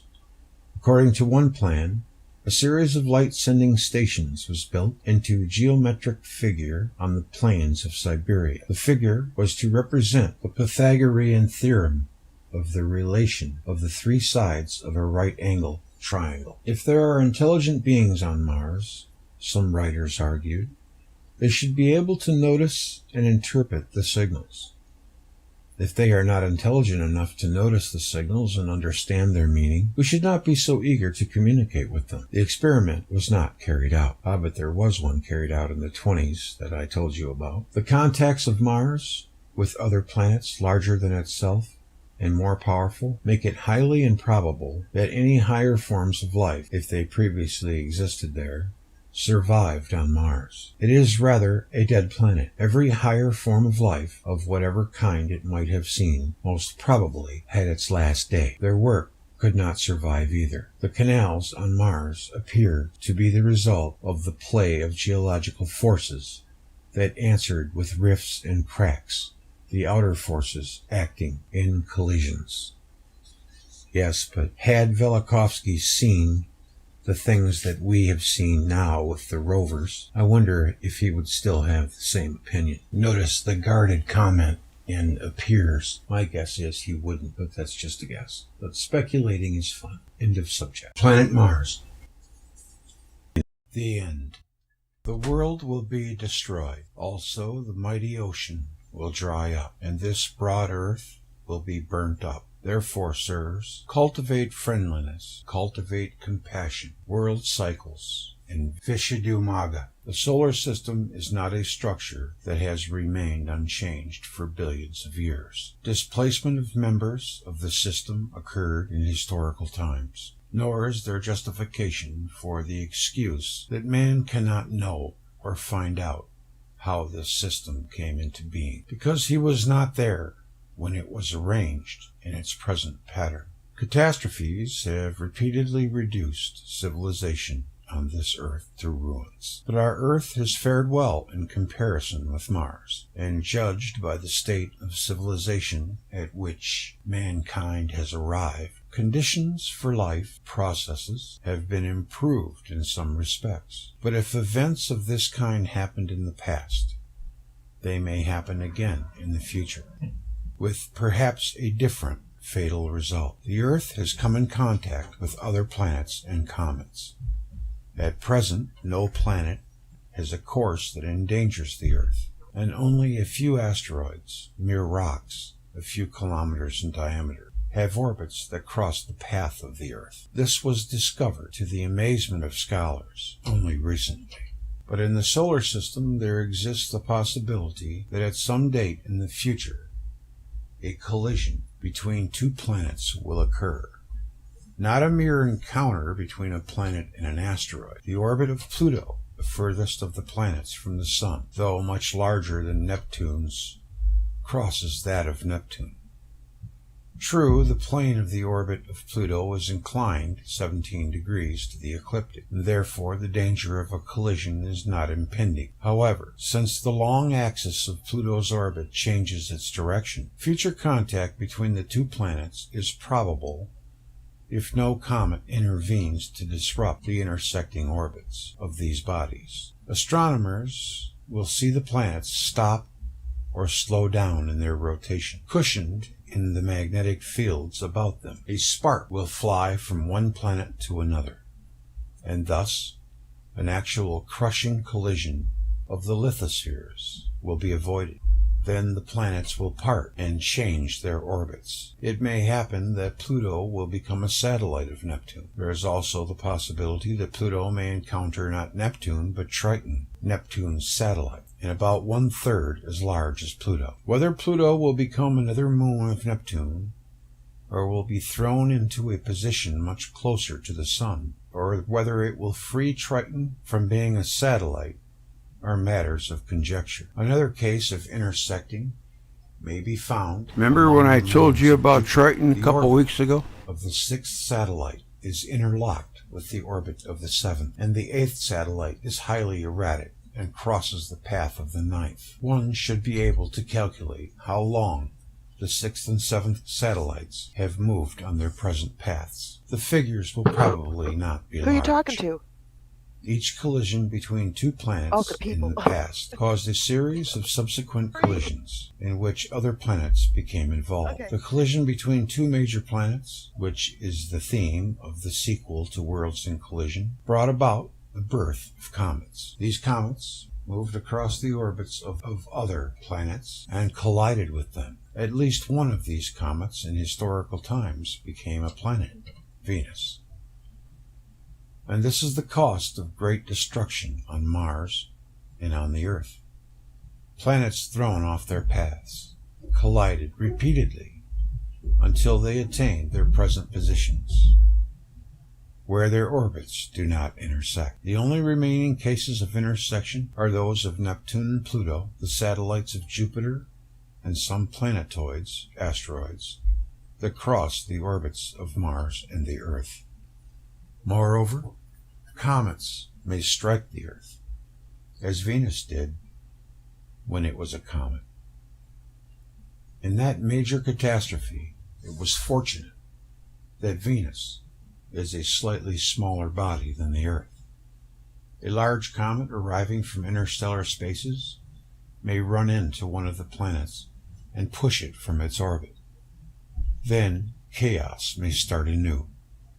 Also, some dark star like Jupiter or Saturn may be in the path of the Sun and may be attracted to the system and cause havoc in it.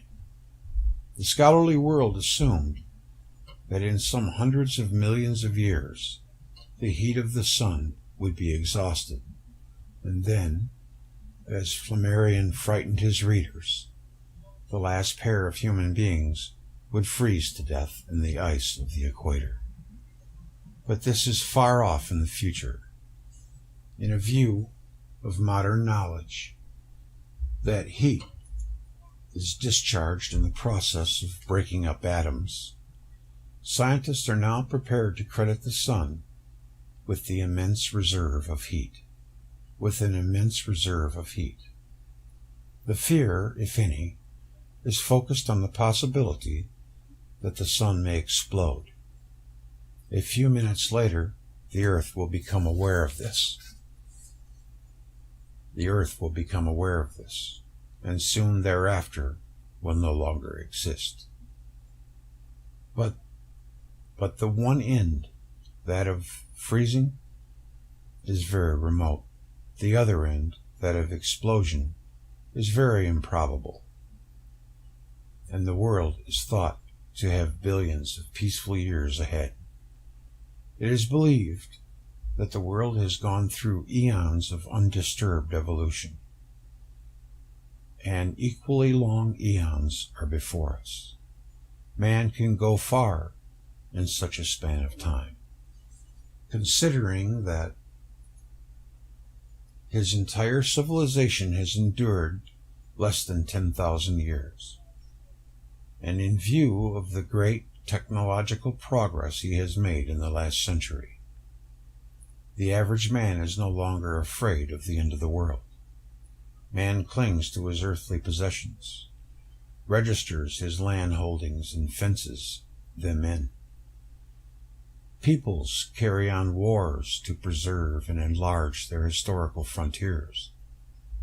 Yet, the last 5 or 6,000 years have witnessed a series of major catastrophes, each of which displaced the borders of the seas, and some which caused seabeds and continents to exchange places, submerging kingdoms and creating space for new ones. Cosmic collisions are not divergent phenomena, or phenomena that, in the opinion of some modern philosophers, take place in defiance of what is supposed to be physical laws. They are more in the nature of occurrences implicit in the dynamics of the universe, or in terms of that philosophy, convergent phenomena, lest by chance restrained by religion, and we may read science instead of religion. You should think that Earth and sun and sky, sea, stars, and moon must needs abide for everlasting because of their divine body. Thinking while I was reading, it wasn't easy. Past, and then look upon seas and lands and sky, their threefold nature, their three textures so vast. One single day shall hurl to ruin, and massive form and fabric of the world, held up for many years, shall fall headlong, and the whole firmament shall fall on the divine earth and on the sea, and then shall flow a ceaseless cataract of raging fire, and shall burn land and sea, and the firmament of heaven, and the stars, and creation itself shall cast into one molten mass and clean dissolve. Then no more shall there be the luminaries, twinkling orbs, no night, no dawn, no constant days of care, no spring, no summer, no winter, no autumn. A single day will see the burial of all mankind. All that the long forbearance of fortune has produced, all that has been reared to eminence, all that is famous, all that is beautiful, great thrones, great nations, all will descend into one abyss, will be overthrown in 1 hour, the vehemence of flames will burst asunder the framework of Earth's crust. The end.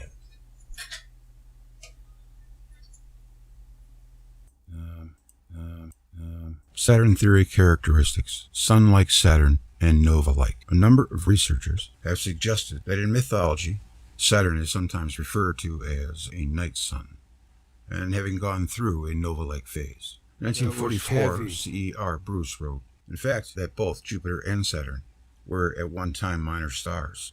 Their satellite systems were formed as the result of minor or planetary nova outbursts. 1973, William Mullen wrote, Velikovsky has suggested that as a result of disruption, Saturn went through a short nova-like phase in which its light would have obscured everything else visible from Earth. 1975, Louis M. Greenberg and Warner B. Sizemore wrote, the planet Saturn was designated as Shamash, or Sun, by the Astro-Babylonian astrologers. And as far back as 1910, M. Jastrow, Assyriology, Volume 70, p. 171, proposed the idea that Saturn was a steady or permanent mock sun, performing the same function of furnishing light at Samas. The sun performed during the day. Furthermore, there is undeniable evidence that the concept of night sun, as well as a day sun, existed in ancient Babylonian astrological thought. 1977, Eduardo Cardona wrote, Diodorus Siculus was not the only writer of antiquity who stated that the Babylonians called Saturn the sun star. Hyginus also expressed his opinion that Saturn was called the star of the sun.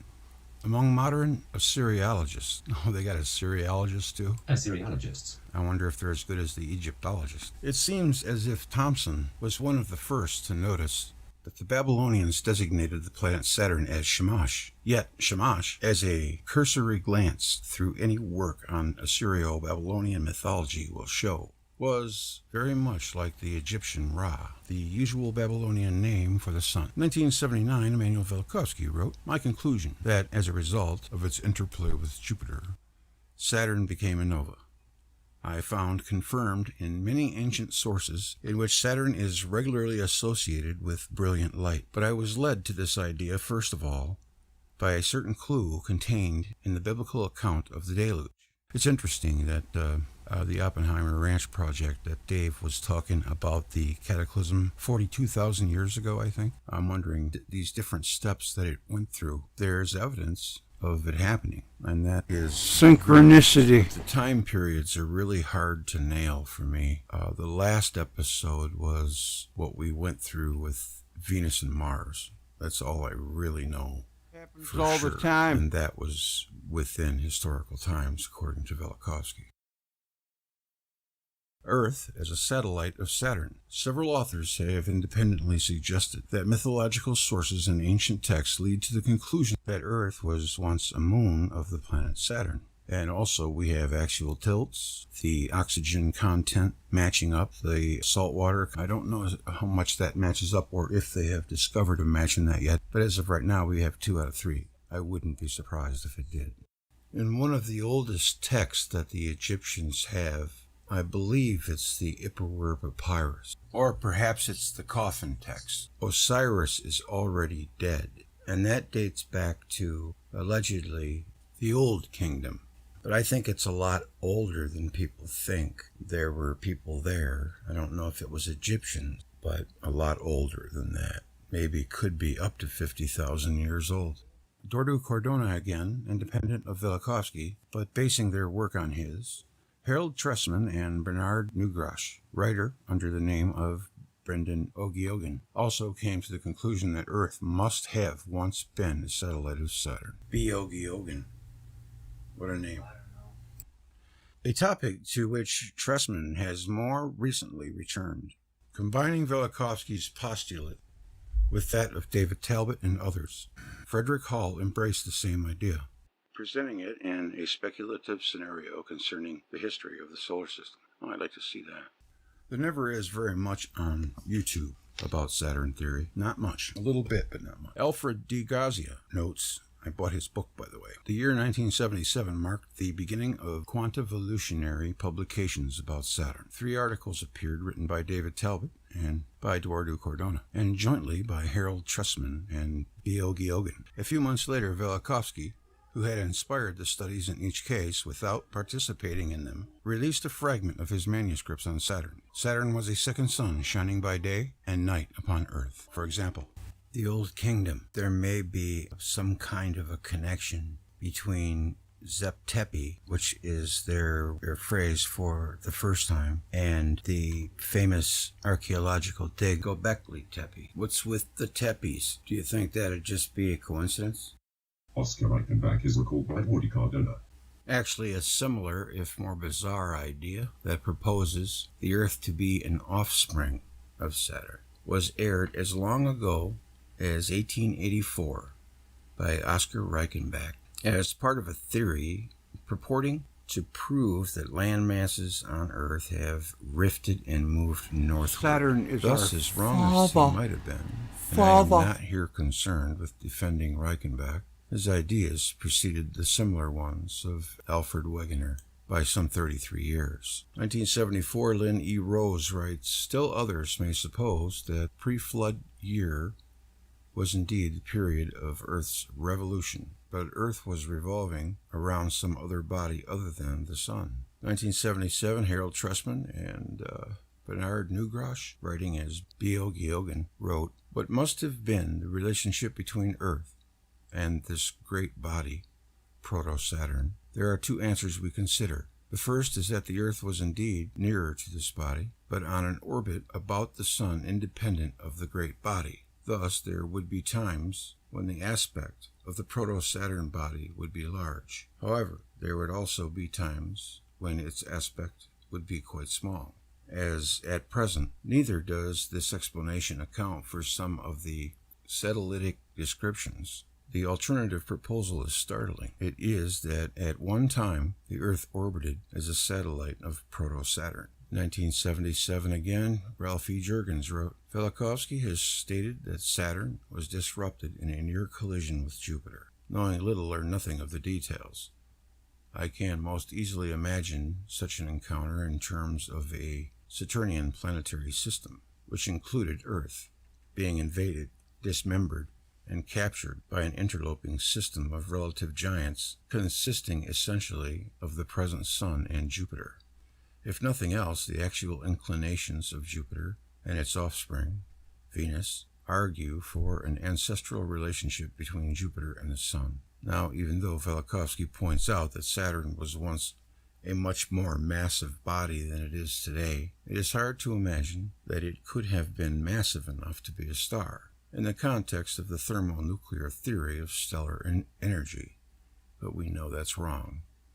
If, however, it is an electrically fueled star, its initial stellar state and its sudden demise seem readily explainable." In 1978, Cardona wrote, "It is also possible that the planet Saturn was much closer to Earth than it is at present, or that the Earth itself was on an entirely different orbit and at a different distance from the Sun than it is now."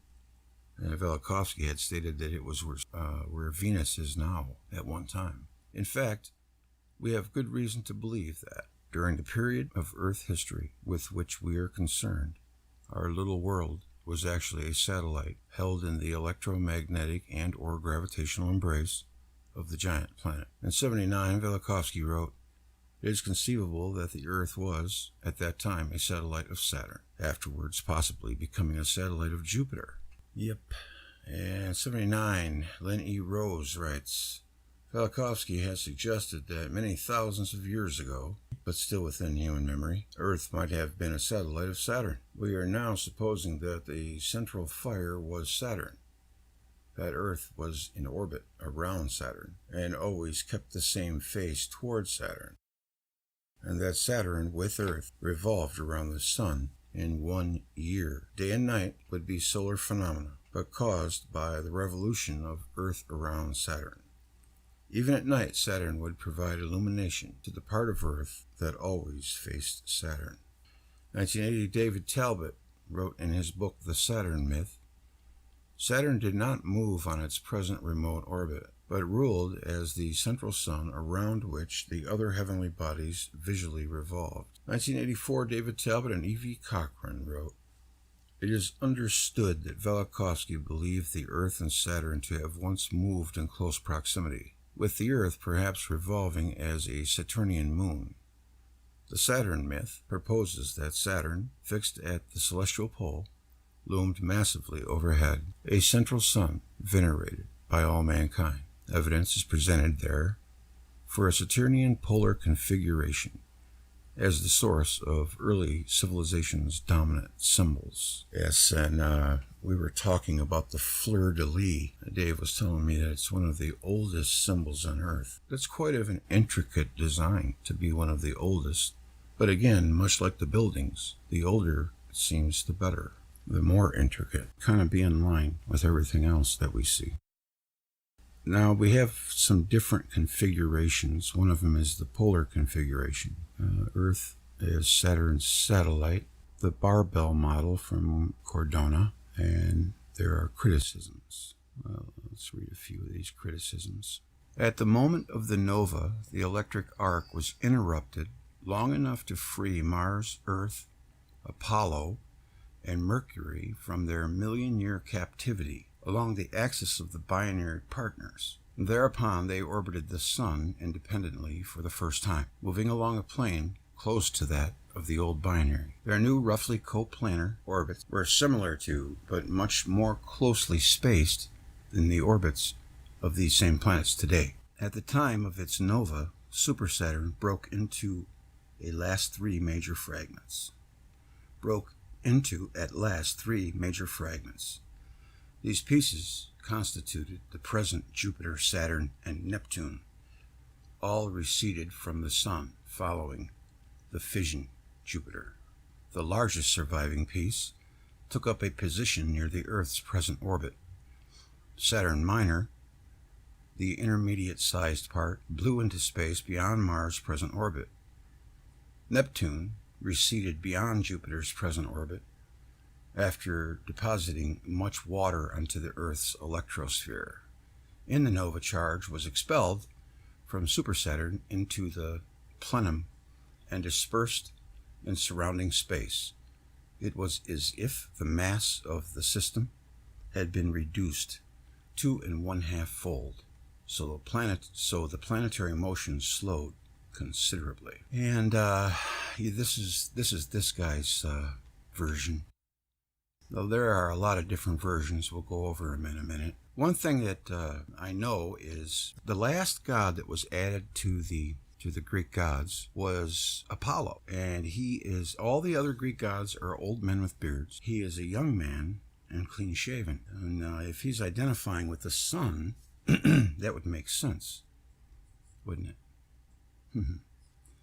That's pretty good. Now, I don't know about this one Super Saturn idea. It's worth exploring. That's Celeria Binaria. So I got this book, actually. This is from our friend Alfred de Grazia and Earl Milton, The Golden Age and Nova of Super Saturn. It's from Celeria Binaria. It's a chapter, Origins and History of the Solar System. Perhaps I'll read that chapter. And The Primordial Light from this Ogie Hogan guy, from Mr. Ogie Hogan, 77. Looks like an interesting read. And there's a few criticisms. Writers as David Talbot and Eduardo Cardona and others have produced several divergent versions of planetary reconstruction myth, in which Saturn is situated at the Earth's north celestial pole. There's evidence for that. There's evidence for the North Pole to have once been a paradise. The latter seems quite preposterously at odds with gravitation. Well, there the reporter is he's showing his slip, which would not allow Saturn and the rotational pole of Earth to remain immobile with respect to each other. Rose has criticized the collinear model. That was Roger Ashton who wrote that preposterously thing. Oh, I know. Let's not take into account what we think we already know. I mean, we have to use that as a barometer to everything. What if that's wrong? Other Saturn theories have Earth's north rotational pole pointed at Mars, with Venus, Saturn, and Jupiter lined up directly behind Mars. Several variants of this have been proposed over the years. These names, they're killing me. Okay, notably by Frederick Johanneman, David Talbot, Tordu Cordona, and Evie Cochran. That wasn't so bad. The last two of whom will be speaking tomorrow, as will Wal Thornhill, who, along with Robert Driscoll, Emilio Spedicato, Estevez. All right, let's get Emilio Spedicato. Yeah, I had it right. Emilio Spedicato and Robert Grubaugh, Robert Grubaugh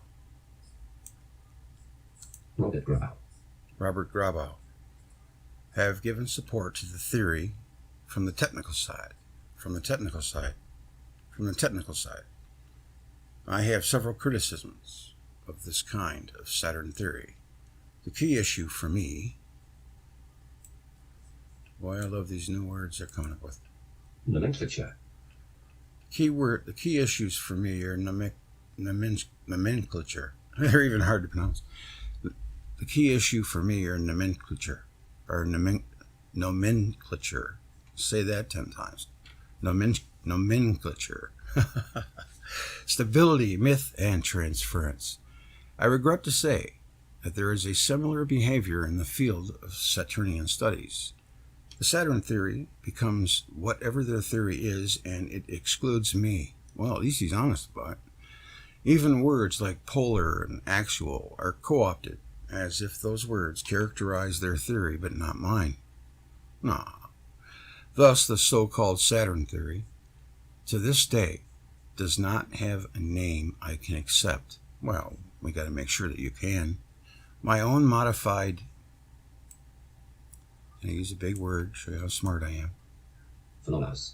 Phalalos theory is a stationary Saturn theory, and a pole theory, and a world mountain theory, and an axis mundi theory. So I cannot accept any names for the Saturn theory that utilize such words as those. Some have called it the abacus theory. Abacus. The abacus theory, or abacus. Let's see that. Which I could accept, but that has not caught on. Well, they'll think you're relating it to the god Bacchus, the god of wine.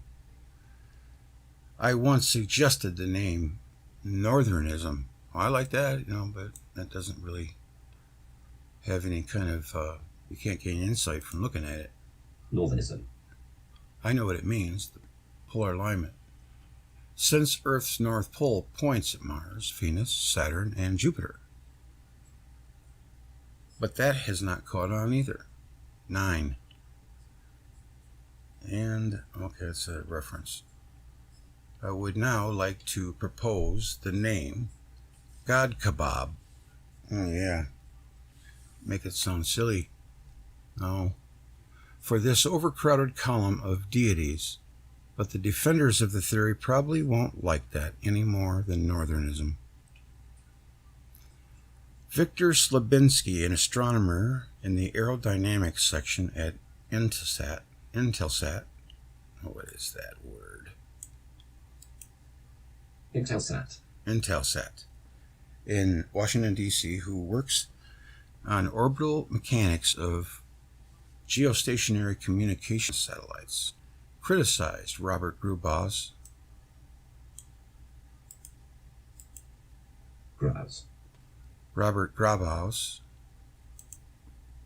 Oh, what happened?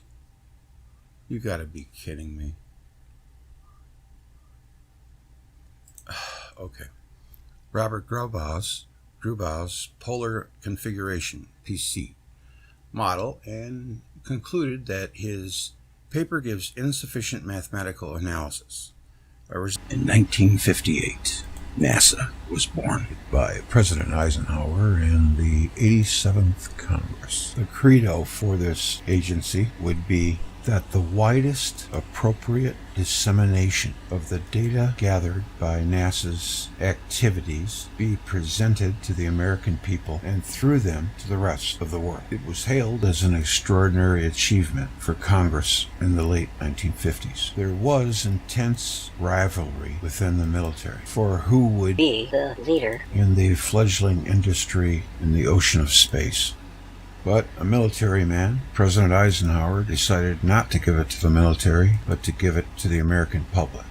Everything that was done under this civilian organization, he declared it should be open, above board, for one and all. On behalf of that charter, NASA has established early on a series of archives. The most prominent archive is the National Space Science Center, located just outside Washington, D.C. Then, only 3 short years after its creation, there was a study commissioned by NASA of a group of prestigious Americans from all walks of life. It was called Proposed Studies on the Implications of Peaceful Space Activities for Human Affairs. It was proposed by the Brookings Institution as a report to NASA and subsequently was communicated in April of 1961 by NASA to Congress. It is allegedly available in all federal archive. What's important about the Brookings report is what we read on page 215, where there are the beginnings of an interesting discussion. It is titled Implications of the Discovery of Extraterrestrial Life, and this was 3 short years after the birth of NASA. NASA was designed as an agency that would be the most open and accessible in the history of the United States. In this study, these prestigious Americans met for a year and discussed every possible scenario they could think of regarding impact from the activities on the public psyche in all human affairs, ranging from sociological, economic, and geopolitical. 215 reads, artifacts left at some point in time by these life forms might possibly be discovered through our space activities on the Moon, Mars, or Venus, forecasting ahead up to 30 years. It was considered absolutely normal then to expect that some of these things might be found. Artifacts that had been left by someone else that lived in our solar system.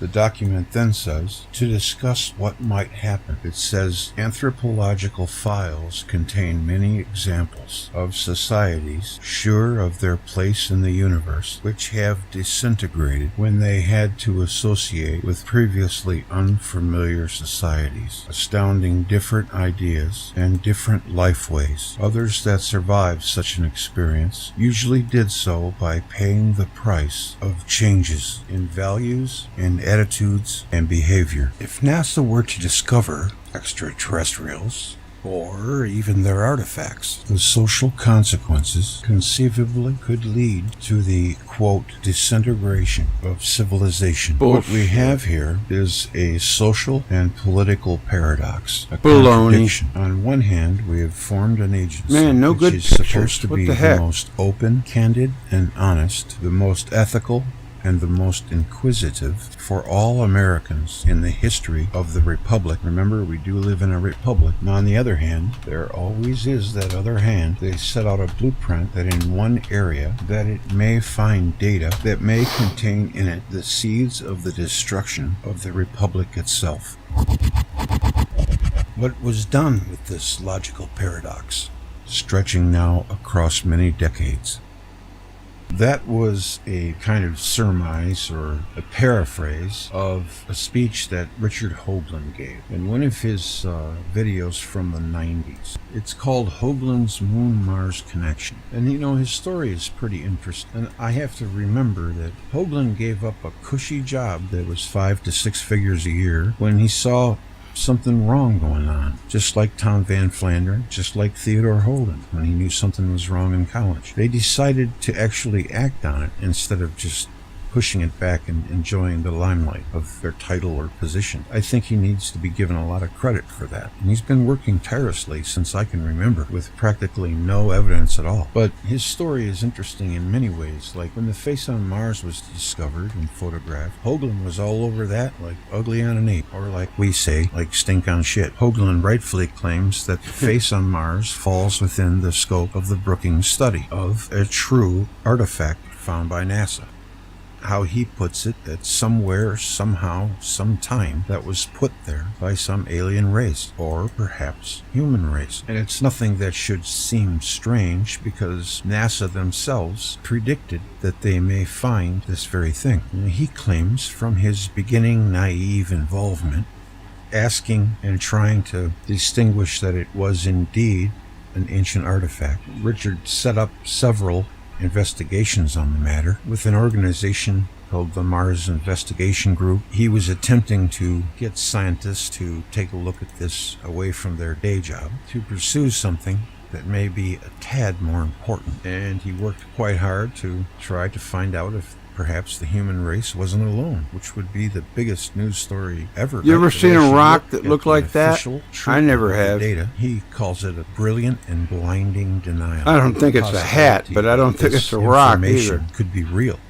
Nothing unscientific. Oh, look at that girl. She's standing there on Mars. No spacesuit. Their own See? studies predicted this very thing, almost as if they already knew. The logic of a civilization The Mars living on helicopter. another planet, creating its own We can't do structures shit like on we our own do. streets, One but basic man, we can common fly a knowledge that helicopter all intelligent 10 billion beings miles such away. as us humans would possess would be geometry. No that the charging face on station. Mars was basically built much like it is thought by some that the Great Pyramid was built as a mathematical greeting card to someone in Does the that guy distant ever future stop or talking? from another planet in case they visited, to convey a message like this is who we were. You know, our own scientists in the late 19th Looks like and Arizona. early 20th century, like Lowell, were thinking of doing the same thing, trying to make some kind of a symbol that could be seen away from the planet, sort of signaling device, would throw up some kind of a geometric design that Martians could see with their telescopes. As for why we would want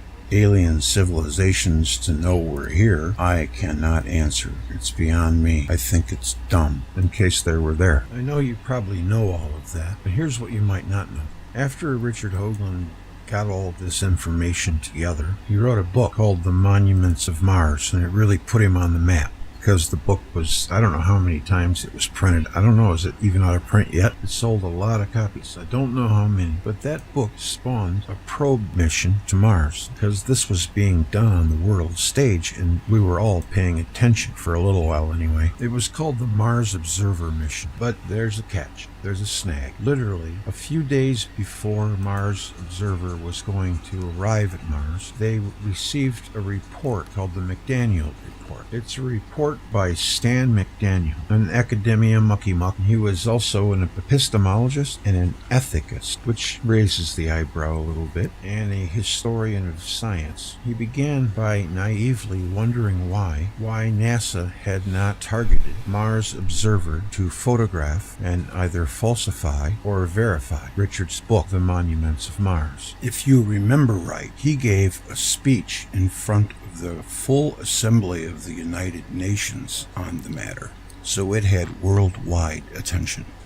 And what started off to be an innocent writing ended up being a 200-plus page in-depth report with 300 to 400 footnotes and references, all attesting to the fact that NASA, Viking data vis-a-vis Sidonia, has been doing everything but science. So basically an independent referee came in, examines it thoroughly, takes 1.5 years to do it, trying to right a potential for, in his words, the most egregious crime in the history of science. The document was delivered to NASA, to the head of the Mars Observer project, and 36 hours later, the Mars Observer was lost. It disappeared. Now that's pretty shady, if you ask me. Many citizens don't even know. They were all into it and everything, but once that happened, and then Carl Sagan came on TV and poo-pooed it all as an uninteresting mesa, and that all traces right back, which can be traced all the way back to the Brookings document. Meanwhile, back at home, my wheels began to turn, and I began to think,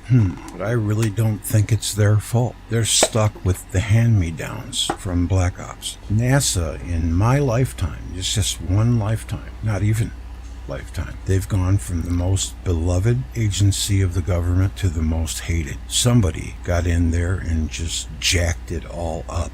It isn't worth a bucket of piss anymore. They don't even do rockets. But here's the thing. I think personally, whoever controls the budget don't want to waste any more money on a window dressing, a show. Because if you know anything about the USA, they would not forego space. And if you think space is fake, the Earth is flat, or would they fake the moon mission, then your research is over. You've got the answer you want. I don't see any reason to continue research. If your mind is made up and you know that's the case, you can just find a rocking chair and quit. Either that, or maybe you want to be proven wrong, or be a rebel or something. I've watched the arguments against the moon landing, and I would say, they make a few points, but every one of them has been countered. Like, why is it that the LEM didn't make a crater in the ground? Because when he was at about 25 or 30 feet, he cut the engines and coasted. I have recently had a change of heart in the matter. Atmosphere and little gravity. You can do that. And when it I'm took trying to off, figure the out blast one was time sustained that by we the were base. actually I don't told have the the truth I think on a matter. it was a moot point. But here's the thing. I Why wouldn't would they put it those past guys them. on a Roman candle and I make them want to go all the believe way that to we the moon went. in that tin can, taking all those I don't cosmic know. rays and radiation. Who When they knows? could just hop in the How can they TR-3B and say be they there in a half forgot hour, about or however how to long. do They it? probably didn't have that advancement in '69, but I hear they had the ARB. That's maybe why they had to, fake some shots in a studio to not have anyone see an artifact or something to that degree. But I do not that they did not land there at all.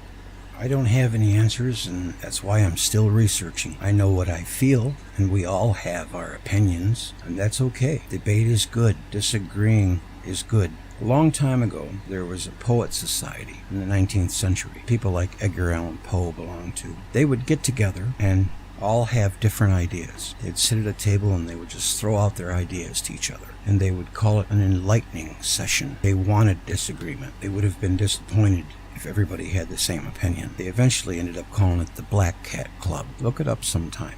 It's interesting. If anything destroys the fabric of this country, it's not going to be the ET issue or some relics on a couple planets. It's going to be a result, By the way, an effect from Edgar Allan Poe was the first one that mentioned the Big Bang. And the people's mistrust in their own government. That's what's going to make this country fall. I think that government and things like and entities like NASA need to keep their word of their charter to the American people. They need to start keeping their word and owe up to a few things before we can start trusting again. To give a summary of my interest and position in the debate about the SATURN configuration, I was one of the early science undergraduates in the late 50s who had read Velikovsky's works before in the halls of academia. To my surprise and profound disillusionment with quote-unquote experts, I soon discovered that this was not so. I then began to do what Dave has done and looked for further evidence, working on my own. So far as I know, I was the only science undergraduate who haunted the anthropology section of the library bookshelves. It was enough to convince me that there was a major case to be explored for a recent rearrangement of the solar system. I did not pursue I got two slideshows, and they're both at exactly the same place. Astronomy. But I Wow, have the applied the same synchronicity principles never stops in here that at the field Greg that J. Dave Show. has done in his work. That is pattern recognition and matching. The results have been very encouraging and interesting. I should state my prejudices concerning the present state of science. I would characterize the scientific age as being the age of Homo sapien ignoramus. To be specific about our ignorance in the areas most likely to affect the Saturnian configuration, I would list the following. Gravity. Einstein, with his geometric description of gravity, has held back understanding by the better part of a century. The most promising work in explaining gravity is being done by a handful of classical physicists who see it as a minute imbalance in electrostatic forces associated with fundamental particles. The recent announcement of the accidental discovery of gravitational shielding by a rotating superconductor seems congruent with the classical approach. It certainly could not be predicted from the current metaphysics of gravity theory. Electrical discharges. This is crucial. We do not understand what causes earthly lightning, so we are unlikely to acknowledge plasma discharges in space. The little plasma physics that astronomers are taught is flawed. The plasmas are electrically neutral and superconducting. They trap magnetic fields. So apart from gravity, magnetism is the only other force we hear about. We are told that energetic events on the sun are due to magnetic reconnection, whatever that means. The strongest force, barring nuclear, electrical, is never mentioned. We find it easy on Earth to generate X-rays using electric discharge, but astronomers insist on nature doing it the hard way in space. It is also not generally known that electrical discharges are very efficient at removing material against gravity and dumping it into space or onto another nearby object, star. We do not understand what makes them tick. As Ralph Jurgens said in the 70s, practically every feature of our sun has no business being there. If it is purely a thermonuclear engine radiating into space, magnetic fields do not occur without an associated electric current. The sun is essentially an extended conducting plasma subject to electric stress. The phenomenon we call the sun is purely a ball of lightning. That the Earth and other planets intercept some of the galactic plasma discharge is shown by the recent discovery of diffuse stratospheric discharges, sprites, X-rays, and gamma rays above earthly storms. This is a precise analog of the corona X-rays, chromospheric glow discharge, and photospheric lightning. Granulations are the tops of the discharges on the sun. The umbra of a sunspot gives us a glimpse of the true temperature of the body of the sun. As a result of this realization, it follows that the conventional stellar evolutionary story is pure fiction. Stars are what they are because of their environment. Their variability is caused by their environment, not their internal workings. This explains suffered also an amnesia, a local amnesia, so to say, not spread through all his personality. But in this case, in the human race, we have something that is comparable with a single personality that suffered a trauma. You undertake to psychoanalyze mankind as a whole. You realize that it's not easy to put the entire mankind on the couch, but all what I can do is publish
past few years, there's been a really common question that guitar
Oh yeah. It's funky. We're gonna watch Michael Tsarion.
Okay, yeah, that was amazing. Say that again. Tell me again.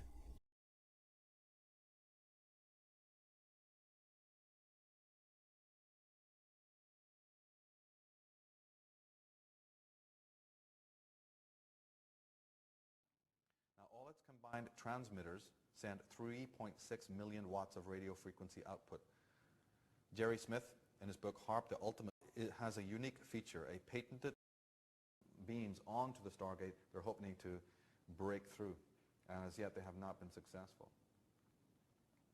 Now, all its combined transmitters send 3.6 million watts of radio frequency output. Jerry Smith, in his book HARP, The Ultimate Weapon of the Conspiracy, writes, HARP it has a unique feature, a patented ability to focus these transmissions into a single point high in the sky. This magnifies an output of 1,000 times, giving HARP an effective radiated power in excess of 3.6 billion watts. So HARP is normally, when it's on Earth, about 3.6 million watts, which is, by the way, almost 1 million times more powerful than the documents at its inception. This was back in the 90s. Millions of times. Nick Bajik will before anybody really knew what it was. Agenda. In his book, Angels Don't Play This Harp, and so on, he also is confounded by this, because not knowing what the real use of HARP is and thinking it's just a military device, cannot explain how it is 1 million times more powerful than it ever could possibly need to be for military purposes. Well, it's very easy to explain. There's no mystery once you understand what the agenda is, the real agenda.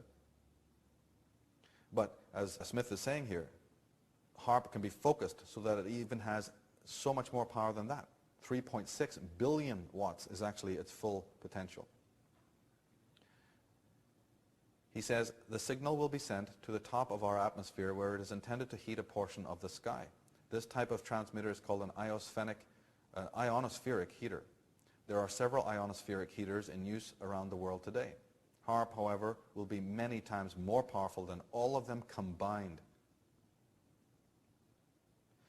Now, Richard Allen Miller and Iona Miller in the Nexus magazine, volume 10, in their interview say, researcher Guy Kramer has suggested that HARP array may be used to bounce deadly signals off the ionosphere and moon to target sites on Earth and with major explosions, virtually eliminating the need for tactical nuclear weapons. And there's no denying that, yes, the lower level people involved in this, the lower level military people who are not privy to the main agenda, that's what the beauty of a pyramid is, are working on it happily because they think, yes, this is a perfect weapon, and oh, we won't need SDI, and we won't need all of these other clunking military apparatus. Let's just have HARP, and we can incinerate people all over the planet. It's the super weapon. How wonderful. It'll be just like a video game. Right, they think that. But what's the real agenda, the real power? The 3 billion watt signal originating in Alaska. I'll explain moved off the moon his virtually everywhere on the planet, position later. surface or underground with heat radiation. Since it does not leave contamination, it can even terminate targets covertly. But guess what? HARP is funded by Arco Corporation, which is owned by, oh, guess who? The British Queen Elizabeth. Arco connotes the word archon, which means fallen angel. That's right. We have to look at the subliminal way that we're being told things. It's very important to open your symbolic literacy. So Atlantic Richfield Corporation, Company, etc., that's its official meaning, but there's another meaning beside that. Anyone who's done their homework, who knows the ancient magical languages of the ancient world, knows and recognizes the word arco. It comes from the word archon, which means the fallen angels, or the intelligence of the fallen angels. Just like we looked at earlier, the cosmocrates, those The watchers, too. who overlook the cities and the rituals of the world. HARP is also used for several other reasons. One of the most important is to trap incoming UFOs. It's very important to note this, that many of the UFOs that visit our planet, you can come through the semi-permeable membrane of the Stargate. So the elites on this planet realize, listen, we're having problems for hundreds and hundreds of years trying to vacate the planet. What would happen if we could create a web-like frequency, microwave frequency, that could in fact trap and down other UFOs incoming? Then, if we were able to down them successfully, we'd be able to loot those ships and find out how they work, and perhaps even use those very ships, once we know how they work, to get out of here. That's another scenario. If I was them, I'd probably be thinking that as well. And that's what Roswell and a lot of the other crashes are all about. Because it's a little bit too much of a stretch of the imagination, is it not? To think that spaceships that can cross hyperspace, cross the event horizons of suns, fly throughout the universe, then just happen to suddenly career and caroom out of control as soon as they enter into our atmosphere. And Richard Hoagland and others have even got footage showing that there are Earth agencies shooting some set of rays to incoming craft. This has actually been videotaped by NASA. The idea is to trap one of these like a fly in the middle of the air and try to bring it down. And in most cases it doesn't work. But there has been cases in which it has worked. And these ships have been downed. Military have been on the spot in a few minutes. And these entities and beings that are in these ships have been taken away to Area 51 and to other locations to be debriefed. And the ships, of course, their technology will be studied thoroughly in order to assist humans to vacate the planet. And what of this counter-explanation to NASA's ice crystal theory by Dr. Jack Kasher of Nebraska State University? At least 5 proofs that the objects were not ice particles, therefore spacecraft, and they were either extraterrestrial or terrestrial. But one of the other most important aspects of HARP was to create the possibility for mass mind control. With HARP and these radio frequencies and radiotronic weaponry mounted on the satellites, mind control on a mass scale becomes much more easy. And the term that is technically used for that type of behavior, control, or mind control is entrainment. And in Jerry Smith's book, which is an excellent book, you can read about the actual power of HARP in that matter. And Jerry Smith is getting his information from one of the leading lights in this kind of study, Jim Keith. He was, of course, assassinated. The great scholar Jim Keith, in his book Mass Control, is one of the leading researchers on the subject of mind control. Goes into the history of Dr. Jose Delgado that we mentioned earlier, a fine scholar in this particular field. And he talks about entrainment. Now, fitting into our 4 scenarios, of course, if scenario 2 was to take place, which means that the Nephilim, the progeny, realize they're not going anywhere. They cannot leave here, so they're stuck with it. They've got all the technology, but they ain't going anywhere. Then they start to rule and reign openly. There's no more covert action. There's no more secret societies, no more hidden government. They come out into the open, and they need to make, because their numbers are few, they need to make use of this kind of technology to control everyone. In Northern Ireland, it's a simple gun to the head situation, which is the most primitive way you can do it, to control the whole of the population there. But there's different kinds of weaponry for a country of this size or for the world in general. Now, Richard Allen Miller, Fiona Miller in their Nexus magazine interview say, for epochs, Schumann resonances have provided the orchestrating pulse for life on this planet, our planetary heartbeat, which sets the tempo for health and well-being.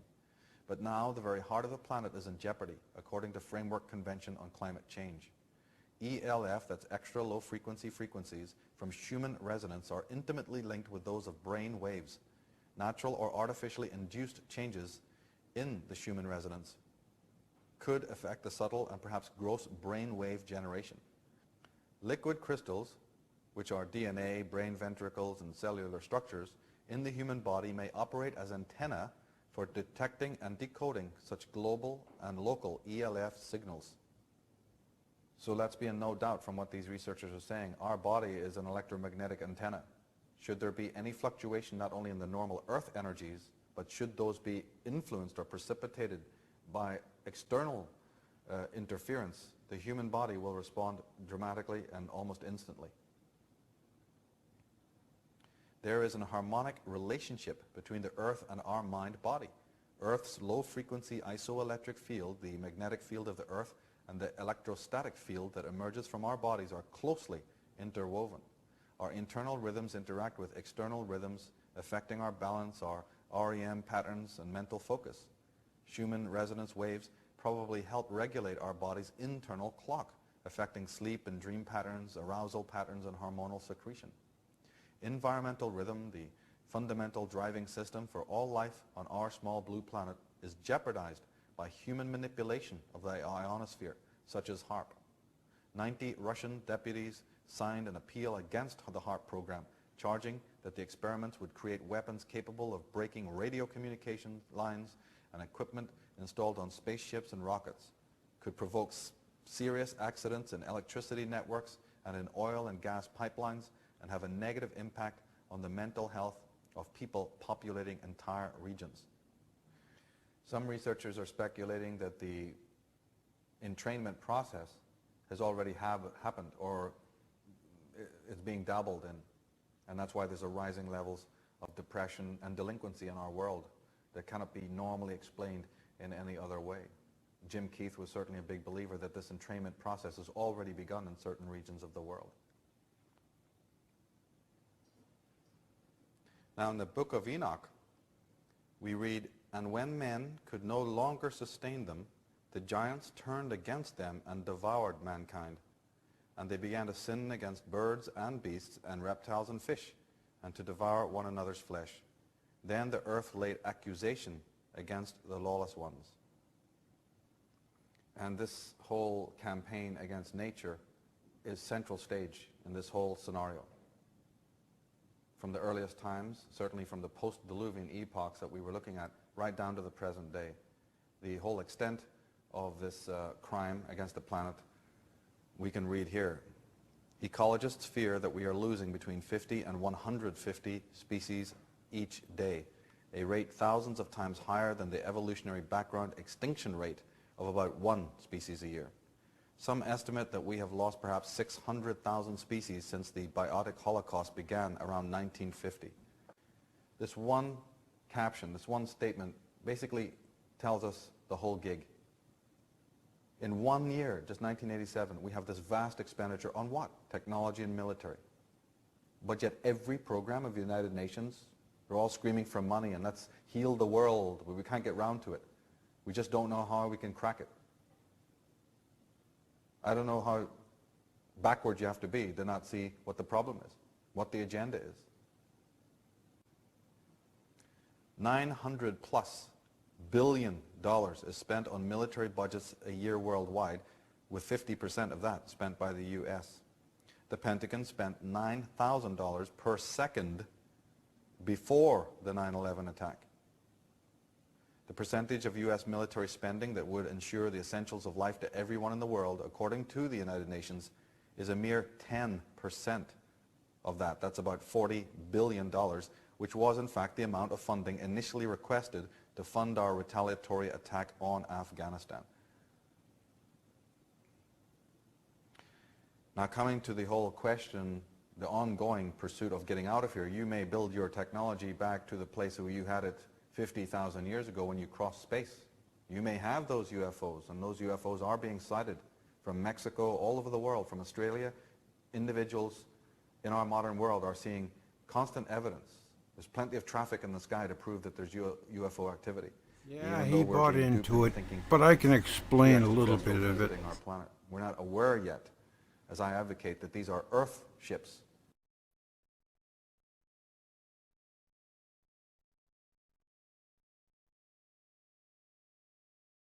For the 7 planets, because the stellar cult worshipped the planets and the 7 great gods that were the 7 planets. So they get the week. That's why a week isn't just 3 days, 10 days, 15 days, 14 days, 6 days. It's 7 days.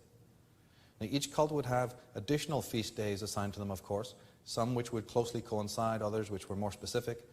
In fact, the hands of a clock also represent these cults and their division of time. That's right. Not only on a wristwatch do you have the 12 demarcated zones, but you have 3.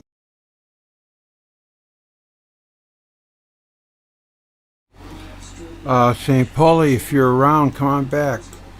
The one thing Tsarion subscribes to, it's kind of where we separated. I don't say he's wrong. I don't know, I just didn't want to go there. You know, I'm fascinated more by science than aliens, although they're fun, you know, but like Socrates or Aristotle said, intelligent mind can entertain any thought without accepting it. And some things are fun to think about, and they're titillating. And then there's other things that are, you know, have some substance to them. That's what I, you know, not to say aliens don't if they really existed, but there's no way to prove it one way or the other. It's just the same thing.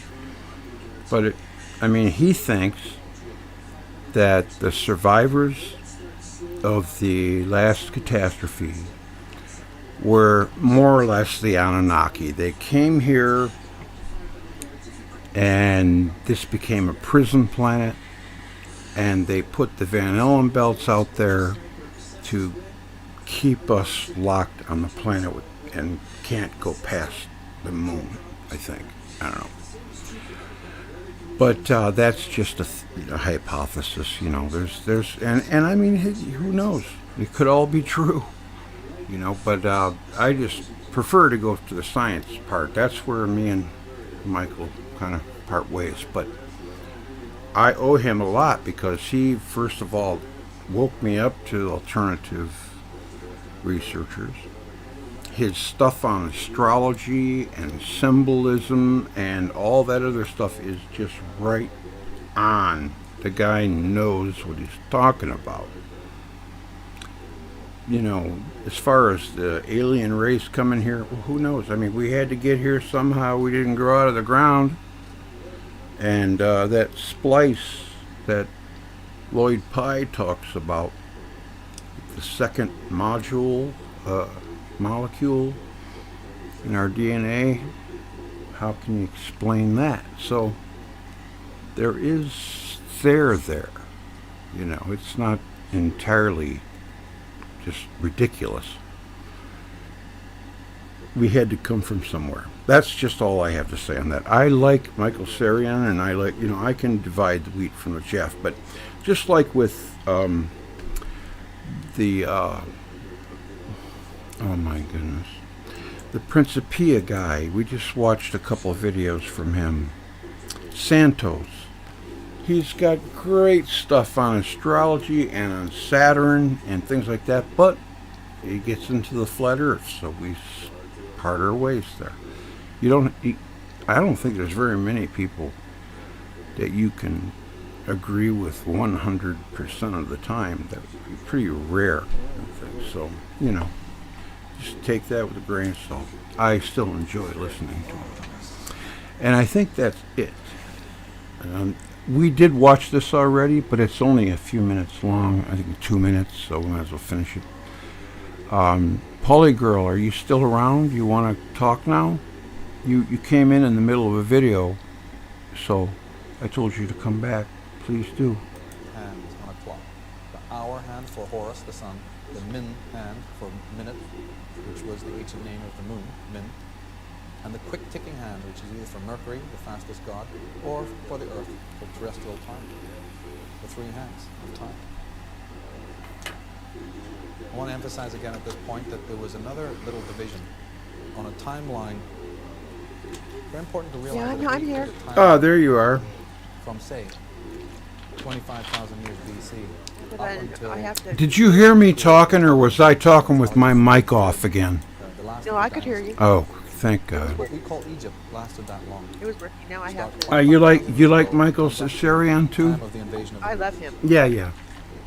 I like him too. Something incredible must have been happening in that time, because we have to realize He's never boring. No, my God. I mean, I listened to everything I could get my hands on. Did you listen to that playlist I sent you? Some of it I did. I haven't listened to all of it yet. Oh, Some of it okay. Well, it's good. You can go back to it whenever you want. Oh, okay. But a lot of it I've seen already or heard already. Yeah. I like his older stuff from the 90s, like Origins and Oracles. Yeah. You know, he just did this all on his own, you know. He got up a little bit of money, he researched the hell out of it. They taped it, you know, in a little studio, and he put it out in VHS. I remember renting it from Blockbuster Video. Really? I never heard of the guy that long ago. Oh, yeah. Oh, yeah.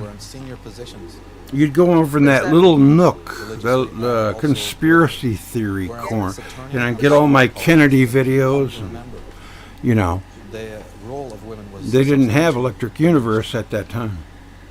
They did, but I didn't know about it.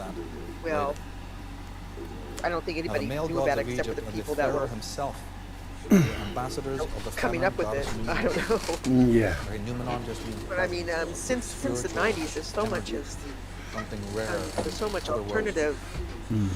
Yeah. I think it's ridiculous. The one problem I have is all these brilliant alternative researchers haven't grasped the electric universe yet. I mean, like Michael Tsarion, he should know about it.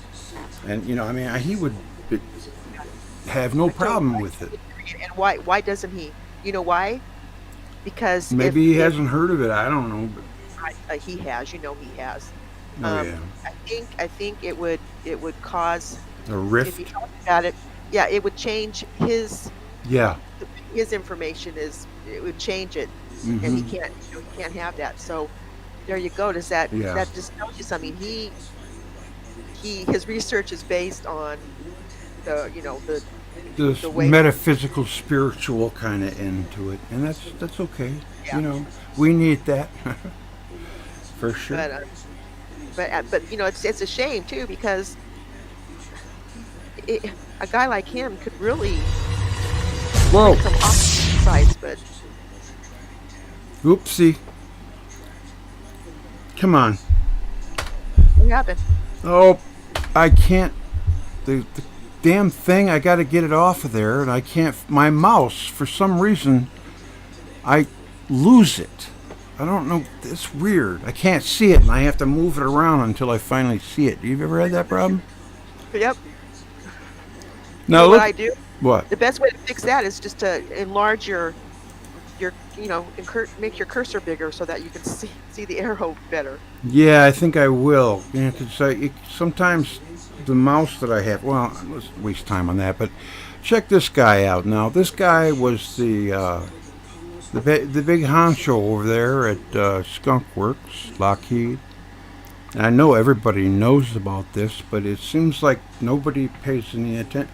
It's like, okay, that guy said, you know, and he's not very likely to be a kook, seeing as how his position. Yeah. I remember when that. It's like people just kind of. That's a bold statement that he said. Yeah. There are two types of UFOs: the ones we build and the ones they build. Then Rich, second director, Lockheed, Skunk Works. We already have the means to travel among the stars, but these technologies are locked up in black projects. It would take an act of God to ever get them out to benefit humanity. Is he just joking? I mean, really? That's kind of a massive statement, don't you think? We now have technology to take ET home. No, it won't take someone's lifetime to do it. There is an error in the equations. Of course, the universe is electric. We know it. We know what it is. We now have the capability to travel amongst the stars. Now, you know, that instant force, that you know, I think that space travel, I don't think it would be linear. You know, like I'm gonna, like when I'm going to the store, I think it's gonna be something where they trip something and it's instantaneous, like the electric force. Yep, I agree. And that's It's not what we were taught it is. It's just not.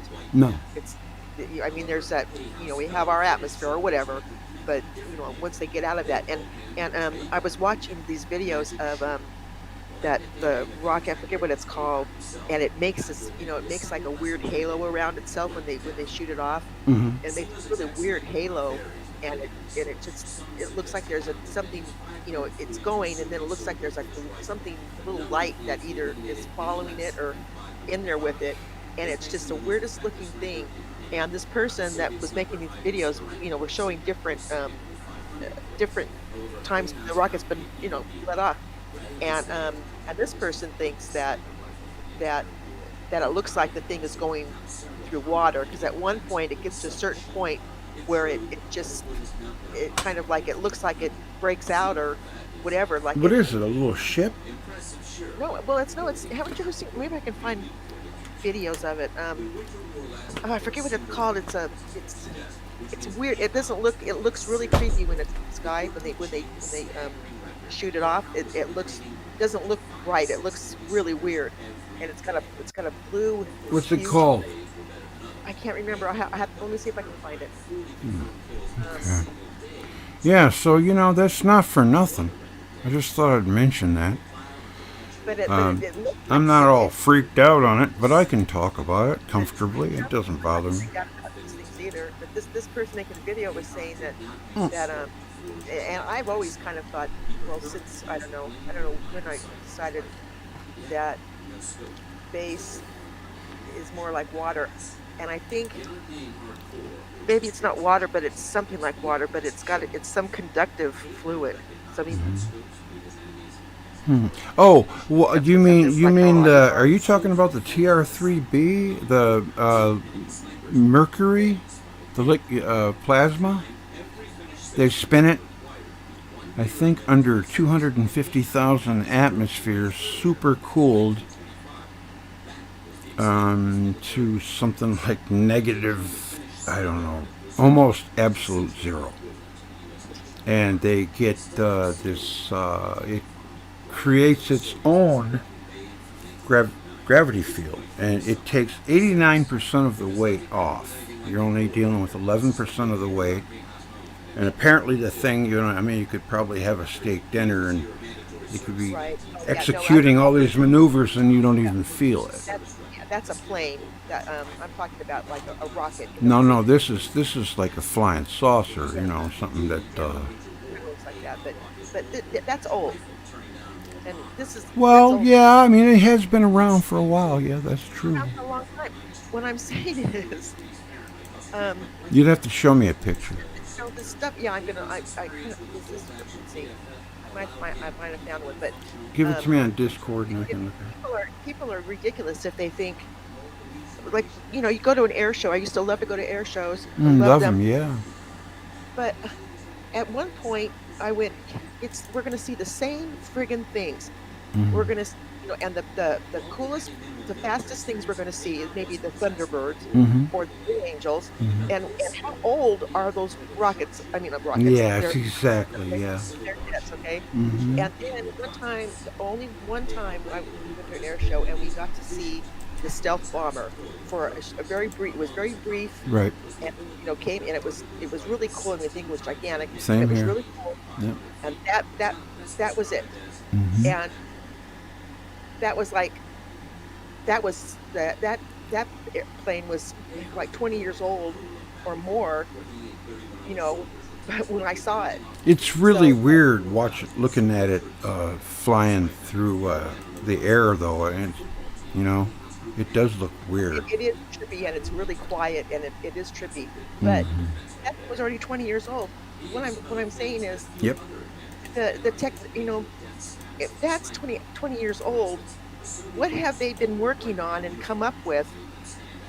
I mean, before they let us see the technology, Exactly. they've already used it, and it's past its shelf life. They don't really need that anymore because they've come up with something better. But they don't show us that. No. They just people. It's like how dumb can people be? Mhm. You go to an air show when you watch. Oh, cool! I'm seeing. No, Yeah. you watch. Yeah. That's World the War air- II technology. Yeah. It's like going to a museum if you like to watch old. It got me burnt on watching the air. I mean, they're fun and they're loud and everything, but it's old. And You know- the air supposed to show you new technology, not old. You know, in that video I played last week, Velikovsky did that address to Princeton about updates, and he mentions the decade between 1895 and 1905 that just like was crazy. Like scientific discoveries and other discoveries and metaphysical lines were being advanced too, and then World War I came and snuffed it all out.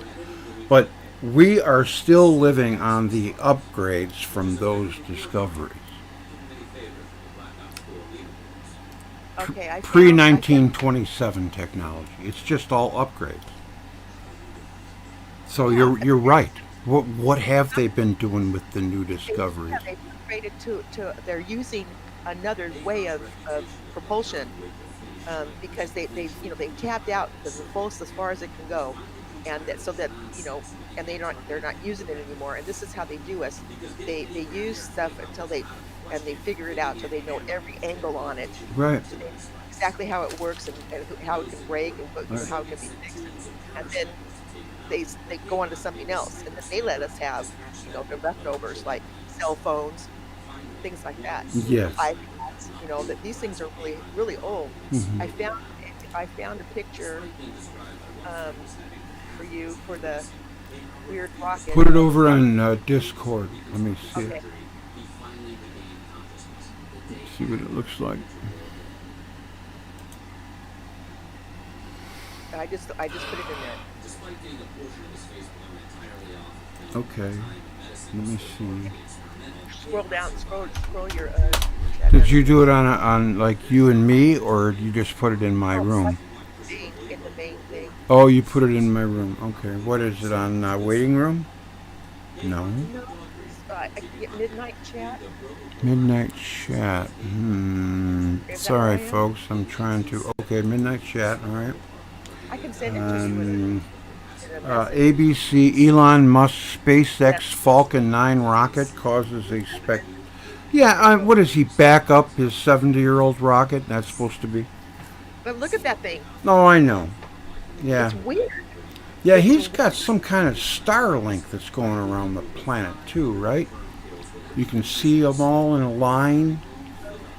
He I saw he something got- about that. he's launching how many? Like I forget how many there are. He wants to launch. He's nuts. Like this incredible amount of these things. Well, he's just a mouthpiece. He's working for Big Brother. Yeah, It's like, oh, I'm going to do this. They tell him to say that. And meanwhile, he's just smoking weed and really. Well, he ain't all bad if he smokes weed. No, At but he least- does. It's like he talks about this stuff because he's probably getting paid to do it. You know what I mean? Yeah, the dude makes, just billions in PayPal. And, I have caught Amazon ripping me off twice. They make the real tricky with their little, join the, what is that, $99 club and you get $1 off postage or some crap like that. Prime. Join Prime. Oh, and there'll be a little tiny option that says, no thanks, I wish to pass on saving money, or some stupid thing like that. And it's all by itself, like gray. And then, all the lights are all around. And if you hit it by accident, boom, you're hit for $99. They were getting me with Audible for 2 years before I figured it out. Really? Yeah, they did refund me, though, over $1,800. Wow. Something like that. I was surprised. But I found out there was a class action lawsuit against them. They do that. See, they did a little tricky little thing, man. Get $1, get $2 from every person, man. You get billions, and that's what he's got. He should work for free for the rest of his life and give money to charity or something. That's what I would do, but, you know, I don't know. I mean, is that his still? That's still his. His shtick is the rockets, you know. Yeah, but none of that. He wants to move to Mars. We should let him. Not for any of this stuff himself. Yeah. Jovan Muscular for Men. It was big in the 80s. It's been fun. You know, he's. I mean, it must be nice, but I mean that's a weird rocket, and you're telling me that Right. the Falcon 9 is a really old rocket. Right, and then you got the other guy, the $1 billion billionaire, Branson. He's got that airline. He's talking about some kind of a space plane. I don't know. I heard they were going to be testing it. I don't know. Maybe they have by now. They got tourism in space and everything lined up. They keep trying to run a cable because they think they're going to have a space lift. That cable, it can't go through the atmosphere.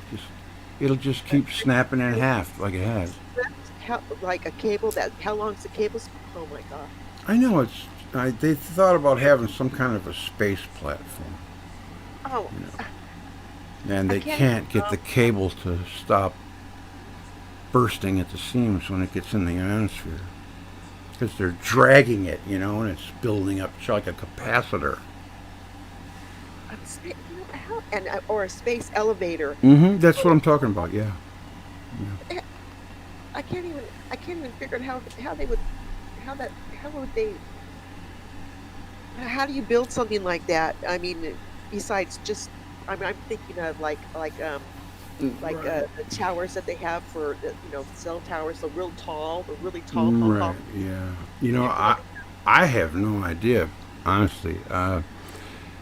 I guess they thought they were going to be able to do it with cables and then get up to where the gravity is zero, and I don't know, you have something there holding it taut. I don't really know what their plans were. They never got past the testing phase anyway.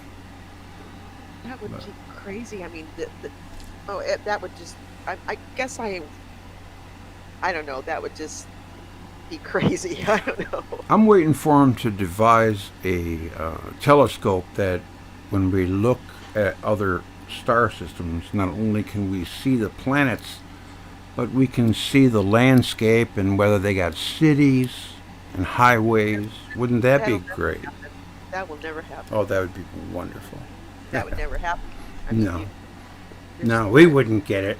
No. But it's not possible. It's not possible to see that far away. Not even with the giant. If you had a giant telescope, Right, I know. But I'm just saying, technology keeps improving. Yeah, or they keep improving their stupid pictures that they make up and show us. I really like that. It hasn't. The technology hasn't arrived yet, but that DVR is going to be cool when they get it perfected. Where you can do things and actually be in that world, especially if you can explore the universe. That would be great. Oh, well,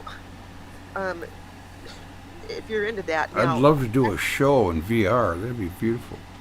I mean, VR, I'm afraid to touch that technology because I would get sucked into it really big time.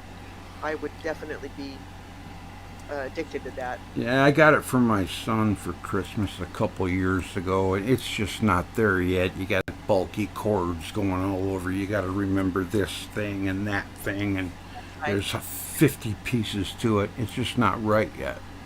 Yeah, in maybe five years, Mm-hmm. it will be like real life probably. Yeah, and everybody always has to have the new big thing, I watched some videos of people that have, like one guy he went into and stayed in his VR for one whole week. Never took it off. Man, I don't know if I could handle that. Yeah, okay, and people are. I mean, it would just be a whole different world, but I don't know that it's. I don't think VR would be a good thing for like to learn how to do surgery or for instructional purposes, but I don't think it should be actually for recreational use because people will just Yeah. lose themselves in it, and it'll be like a drug. Do you remember the movie back in the late 70s, Westworld? Yes, I love that Wasn't movie. that a cool movie? It was very cool. Yeah, with What about robots. the Westworld that's on HBO? I never saw it. I never saw it. Oh, God, you never saw it? You were I don't. missing. I don't watch TV. Well, I this just is watch YouTube. you need to go. I know a couple of websites where I like to watch movies and things from. It's free and you Mhm. watch them and they don't. There's no commercials or anything. Mhm. You can binge watch whatever you want and but if you've never seen what you have to see it because you would just love it. Well, You I would- watch movies. I have a membership on a couple of movie websites, but I don't Then- watch TV. Well, did they show TV too on the Oh websites? yeah, I got Netflix and Vudu. I like Vudu because you just buy the movie once, and then it's Then there. you need to go and watch Westworld because Westworld. it's called Westworld, isn't it? Yeah, I haven't seen it. Shoot, since But way back in the day. I guess it'd be all right to watch it. robots. It's just oh my God, it's awesome. I mean, Oh, it's a new one. it's a show. It's a like a series. Oh, an HBO series. Okay, I got it now. Yeah, and it's I didn't just know that. it's outstanding. But it's based on Westworld. It's based on it's a theme park where people go Mhm. and they go into the theme park and they're able to do whatever they want. They can kill the people. Yeah. Because everybody that's around them they're supposed to be cyborgs or whatever, and they are. And it's about the way the park was run, and it's about the robots achieving consciousness Mhm. and taking over the world. And there's Yeah. 4 seasons of it. Who would a And robot pray to? They in Westworld they God. Yeah. Yeah. Okay, that's cool. I was watching this. It reminded me of a kind of a commercial I watched. I don't remember where it was. It might have been on one of those viral. I like to watch those viral videos and close calls and spooky stuff. I have a playlist for it on my account. But I was watching one, and I forgot what I was talking about. We were talking about Westworld and robots and cyborgs and things like Oh that. yeah. This person was making conversation with this really pretty girl that was, I guess, a robot. What? Yeah, and she was going, well, so what's it like? And she's like, oh, it's wonderful. I get to talk to people and everything. And she goes, so it's almost like you're a human then. And she goes, no, Cindy, because I don't have a soul like you do. And you talking about and she smiled, and she smiled when she said it, like, I don't have a soul, huh? Sophia. You talking about Sophia? Maybe. That's the name of hers. It's Hanson Robotics. Yeah. Okay. So you saw that. Okay. Yeah. You know what? I've watched everything I can It was watch. kind of chilly. It was fascinating to me, but Yeah. I am totally convinced. I mean, she doesn't have any arms. She doesn't. I mean, now they gave her I some could arms. find but it if I looked for it. She doesn't have the rest of her body doesn't work. Mhm. And on the way her responses are, I mean, what's the best way to sell something? You remotely control it. You put your responses in. Mhm. Somebody backstage is putting the responses in, and she just voice dictates basically out of her mouth. Mhm. She's like that's what I think. I think that somebody's remotely controlling her. Yeah, I think so too. You're probably right. But I don't know, in Japan they got some, I mean, they're working on sex slave robots that look pretty close to real thing. I don't know how they do it, but they do. They have in Japan. They have a hotel that's run by robots. Just that's all there Oh, is. is that right? Yes, and you go in, and they they take they do your room, and they do. I mean, it's just really trippy. And they're Wow. different kinds of robots. They're not just one style. There's different styles of them. Oh, And yeah. it's just really cool. Man. If I could have money, I would go to the hotel definitely. I remember when I was young, I watched a movie a long time ago called The Forbin Project. Did you ever see it? I don't know. Describe it because that title don't remember that title. But what's it about? Well, Forbin was a scientist, and it's been decades since I've seen it, which reminds me I want to watch it now. They built this big mainframe computer, you know, and can't remember its name, but it began learning at like twice the speed that the humans were, and it got ahead of them, and they had a meeting in secret, and they tried to shut it down by unplugging it, and he had already figured that out and rerouted the power and was threatening to launch all the nuclear weapons in the world if humanity wasn't his slave. The thing was called Colossus. That was the name of the. Yes, that was a good movie, man. That was way ahead of its time, wasn't it? Yes, it was. Yes. Mm-hmm. Like the Andromeda Strain. That was another one that kind of scared me a little bit. The Andromeda Strain, and what about that? The one with Charlton Heston. He was like the last. Planet of the Apes? No, not Planet of the Apes. He was he like lived in the city, and he. The Omega Man? The Omega Man. Yeah. That was a trippy movie. Yeah, too. yeah. I remember that in Soylent Green. Soylent Green. Yeah. Yeah, those were some trippy movies back then. You know. Green was like really cool. I remember thinking that was like, wait, whoa. I remember thinking, who thought of this thing? Yeah. In the theater. Body Snatchers. Yeah, Fantastic Voyage. Yeah, Fantastic. Did you ever all that movie, man? I saw it like 5 times at the show. They had that little sub. Yeah, they had to blast that tumor. And, you know, the heart was like, ba-pew, ba-pew. It looked like just big fantasy land. That stuff always fascinated me, you know, how tiny and shrink and stuff. You know, they might be able to do that someday, right? Wouldn't that be cool? Yeah. Well, they got them nanobots. Just go get your COVID vaccination. There you go. Hurry up now. No, I don't know. You know, that rumor has already gone around the world about 3 times. That the vaccines have nanobots in them. Yeah. That's a rumor, and I mean, but you know what I think about the thing, the vaccine, or whatever. I think that I'm not going to say placebo, but I think maybe 1 in 5 people actually get maybe some kind of vaccine, and I don't know. I mean, I'm working on this idea, or well, they did link, I believe, autism to, oh yeah, you know, inoculations, yeah. When babies are born, the vaccine. My daughter probably was a victim of it. Yep.